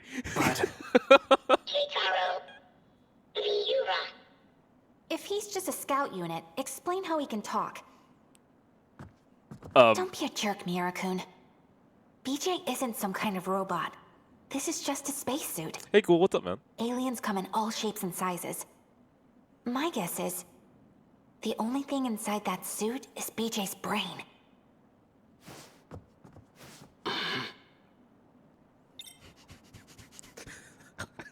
Sorry, just give me a second. Anyway. So, you're an alien? Interesting.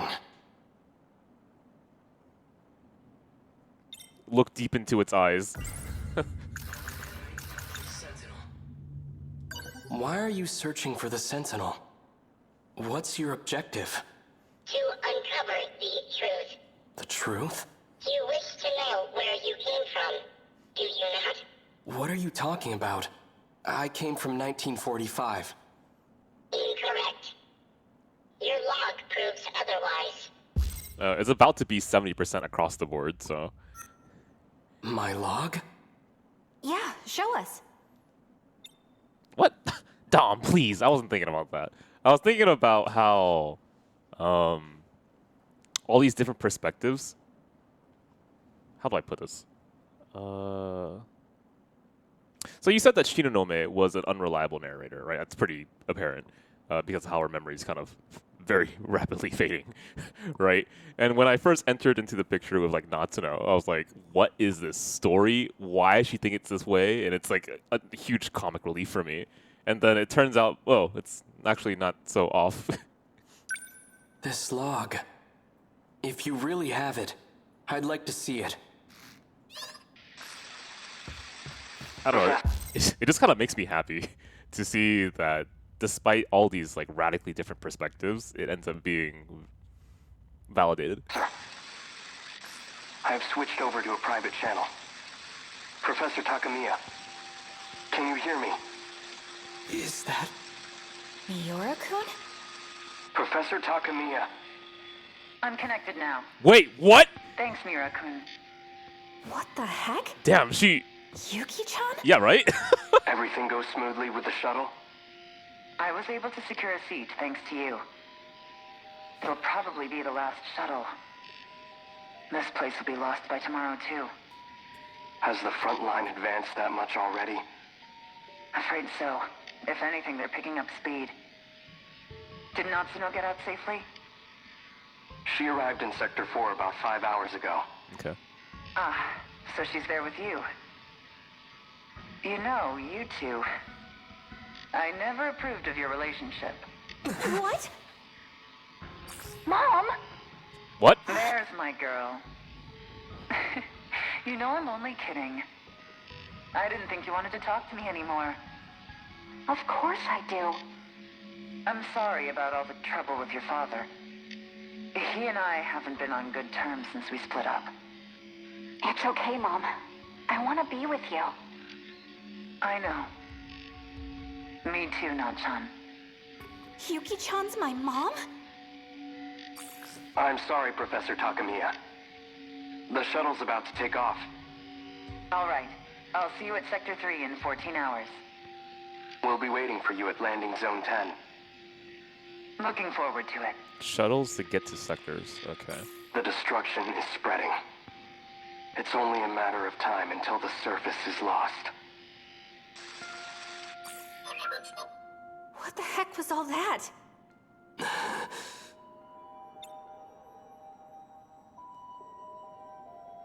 Okay, all I have to do is connect an idea. And then once I do that, it'll make a lot more sense. So what's the idea is the question. Let's just go with the pace of the work. I'll figure it out as I go.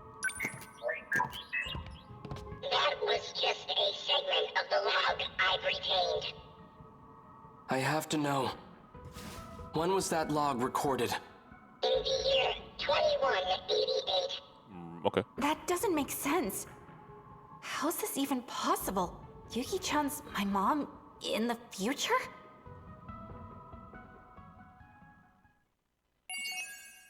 Well, it's specifically... what was it again? It came from Keitaro's section. So, in that section, he's in the future. He's talking about rebuilding areas from memory with the grandma, right? Okay. So then, what does that imply? It implies that you can use memory to recreate... Wow, I just said the exact same thing twice. Impressive. Okay, try that again. I mean, it means you can also... I mean, it's already been seen. You can create people from androids and then put their memory into it. So there's that option too. Not literal mom, right? I mean, it could be literal mom. Characters from the future go to the past, right? Starts a new chain of events, ideally. I mean, logically, the story will explain itself. You can just go through it and have to think about it. But that's not where the fun is, right? Like, for me, the fun is like figuring out why as you go with the story, not having the why explained to me. Anyway.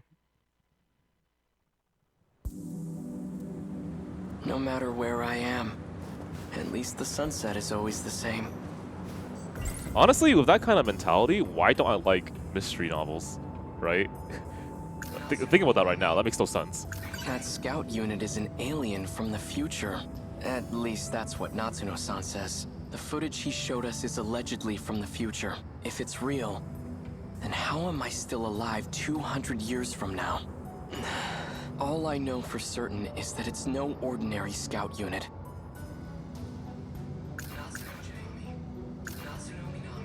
Alright, good night, Vector. Take it easy. I'm gonna actually call it quits pretty soon, too, because, like, my brain is overloaded. She's from 1985. She seems to know about the existence of other Sentinels. Is that how she's able to travel through time? Maybe there's another way. In any case, she appears to be a central figure in all this. Could she still be at school?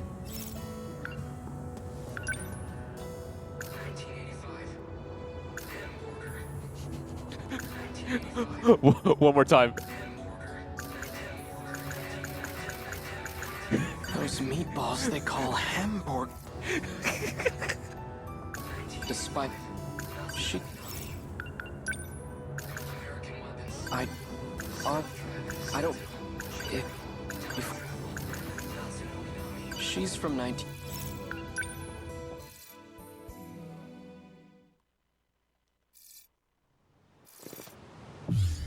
Let's see. Still a pathway forward.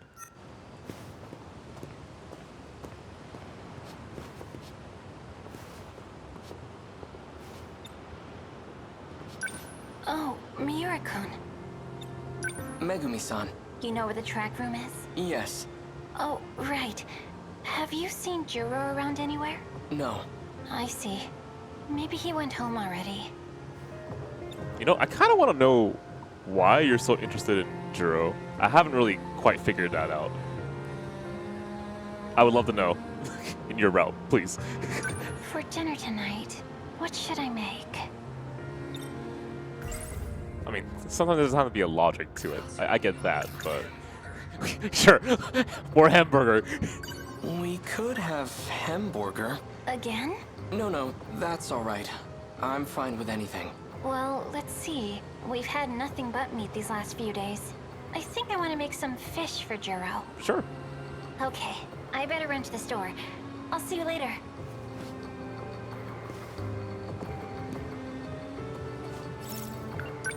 Natsuno-san's over there.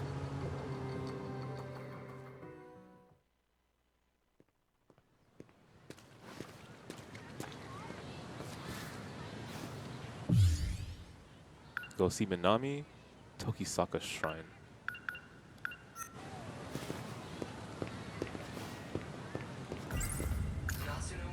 Natsuno-san. Get it together, Keitaro. She certainly is, I admit... Yes, okay. You again. Minami isn't here today. Must have been really important. She even ditched practice. Is that so? Hey, are you Minami-san's boyfriend? How far have you two gone? Please! What? No, you've got it all wrong. Do you happen to know where she went? All she said was that she was in a hurry, but I don't know where she went. I know where. She went over to Tokisaka Shrine. What's she doing there? Not sure. I didn't ask. What? Please! I know you're behind this. No! She's gone! Alright, fine. Tokisaka Shrine, huh? That's where I first met her. But it was back in my own era. She appears at the end. Oh, come on. I just wanted to say hello. Amazing. The shrine's hardly changed at all. The surrounding thicket, on the other hand, that has changed considerably.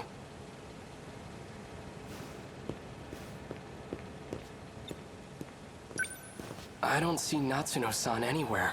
I wonder if she's hiding behind the trees again. What I'd give to see that.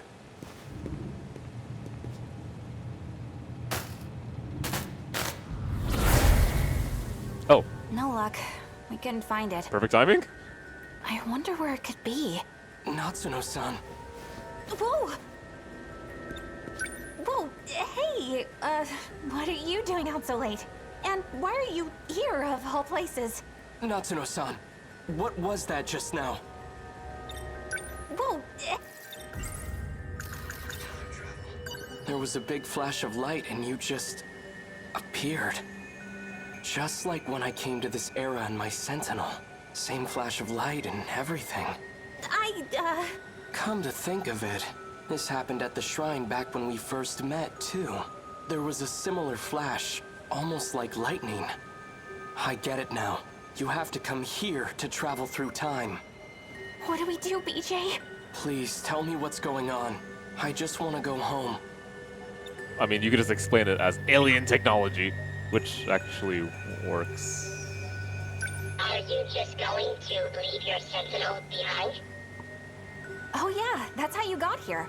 What are you going to do with it? You're dead set on this then? You definitely want to go home? I'll figure out how to deal with the Sentinel later. It's Chihiro, my little sister. If there's any chance she made it out of that hell alive, then I have to find out. Okay, that makes sense. BJ, think you can make it happen? Please. Fine. Activate gate. Setting coordinates to Sector 5. Initiating shift.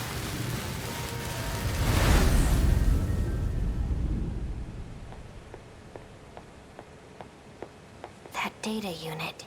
So it was with Natsuno Minami all this time.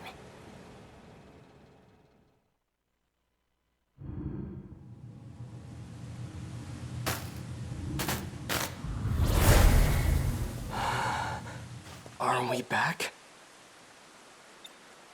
Is it really that easy to travel through time? Pretty cool, huh? Yeah, I guess. If we have the power to travel freely through time, can't I just send the Sentinel back to before the war starts? Nope, that's impossible. We can't just jump around as far as we want. We can only travel 40 years at a time. Besides, this is as far back in the past as we can go. I see. That's unfortunate. For now, let's find Chihiro. All right, let's go.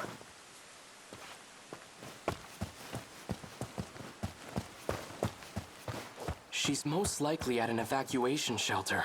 If not, then I might find her at the Kurabe's house.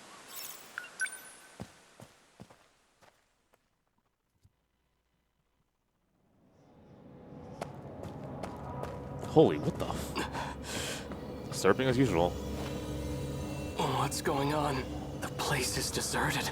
The factory and station are both empty. Radios are down. No one's answering. Where is everyone? You see that? It's that creature. Okay, so that thing is an alien weapon, and it's here to invade Earth. The Sentinels were created to fight them off. This is just like what happened in the city from the future. After the aliens invaded, everyone was gone. Wait, if people are disappearing in the past, what's happening to everyone in my era?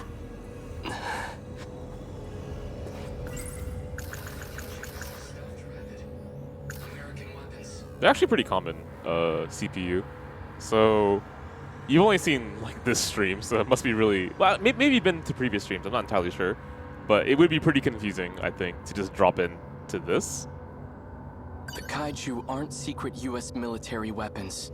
Although actually, I've been told otherwise. I've been told that people have been able to pick up the story from this game, kind of like mid-drop. So They're alien invaders from the future, and the Sentinels are the tools we need to defeat them.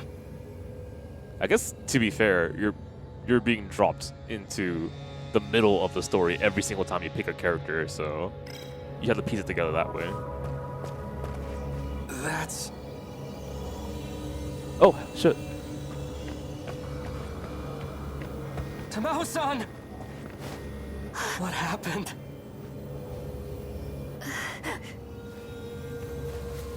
Vital signs are failing. Condition is too critical for life support. Tamao-san, where's Chihiro? Chihiro-chan is...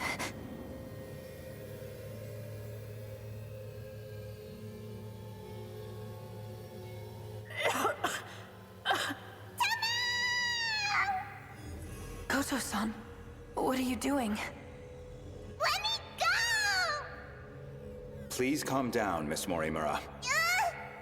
Chihiro-chan! Where do you plan on taking her? I apologize for what I've done to you. But you have no reason to worry. Wait! Goto. The one who was giving you medicine. Tamaho-san! She disappeared. Universal control has shifted her. Does that mean the aliens got her? Probably. It's likely that everyone is being held there. Until this world comes to an end.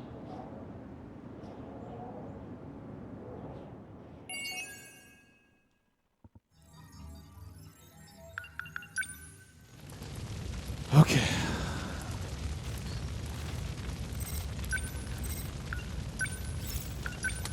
Alright, that will be a pretty obvious... A film history question? Alright, go ahead. Let's see if I know. Where am I in my film book, by the way? I'm in the golden age of film, I think, for Hollywood. Have you watched 2001: A Space Odyssey? I watched it in high school, so... I'm not gonna give a number. I watched it a long time ago. Why? What's up?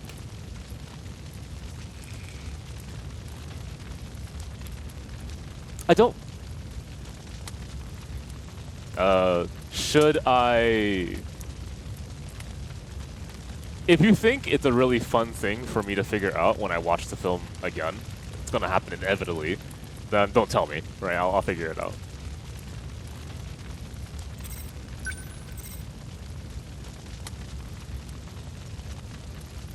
Is IBM with the letters shifted back one letter?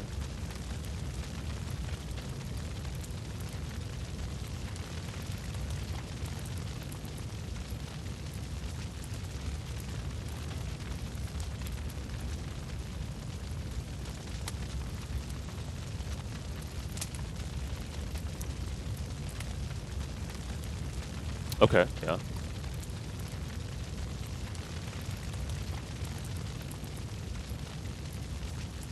HAL 9000 is IBM with the letters to the back, but go the other way instead.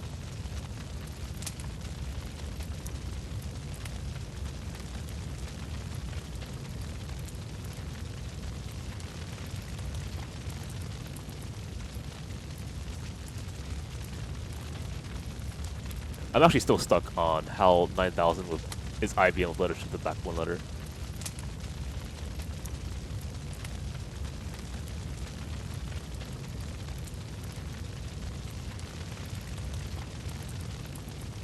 Ah, okay, now I understand.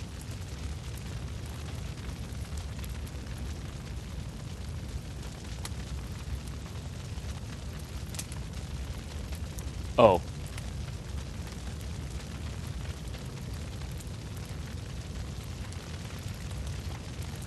I understand. AI. So that's the reason. I wouldn't have... Thank you. I just appreciate that. Thank you.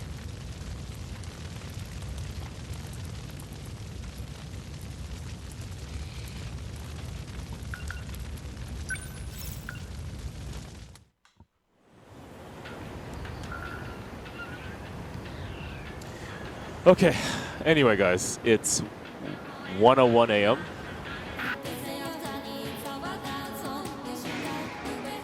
So let's go ahead and do this. So there's two streamers on FinestKO. I'm Koopa. I typically stream on Tuesdays and Wednesdays at 8 p.m. PDT and sometimes the weekends at 8 p.m. PDT. You'll probably see me on Tuesday because I need more Dirt Sentinels in my life. The other streamer is Spirit Juice. He covers Mondays, Thursdays, and Fridays at 8 p.m. PDT. He's gotten, well, he's pretty much sticking to the month theme of horror movies. Well, horror games. There we go. after I'm done with 13 Sentinels, I'll try to stick to a horror-themed October, but we'll see. Anyway, you'll see me on Tuesday. And if you don't know who we are, we're FinestKO, a variety stream with fighting game roots. So if you want to know when we stream, when events happen, I recommend that you follow us on our social media. Twitter.com and Facebook.com/FinestKO are probably the main things to follow. And if you want to join us for movies or more notifications or board games or just hanging out with our community in general, there's a Discord link. I'm probably actually going to watch a movie after this. Something probably a little light. I don't want to think too much. I'm kind of tired right now.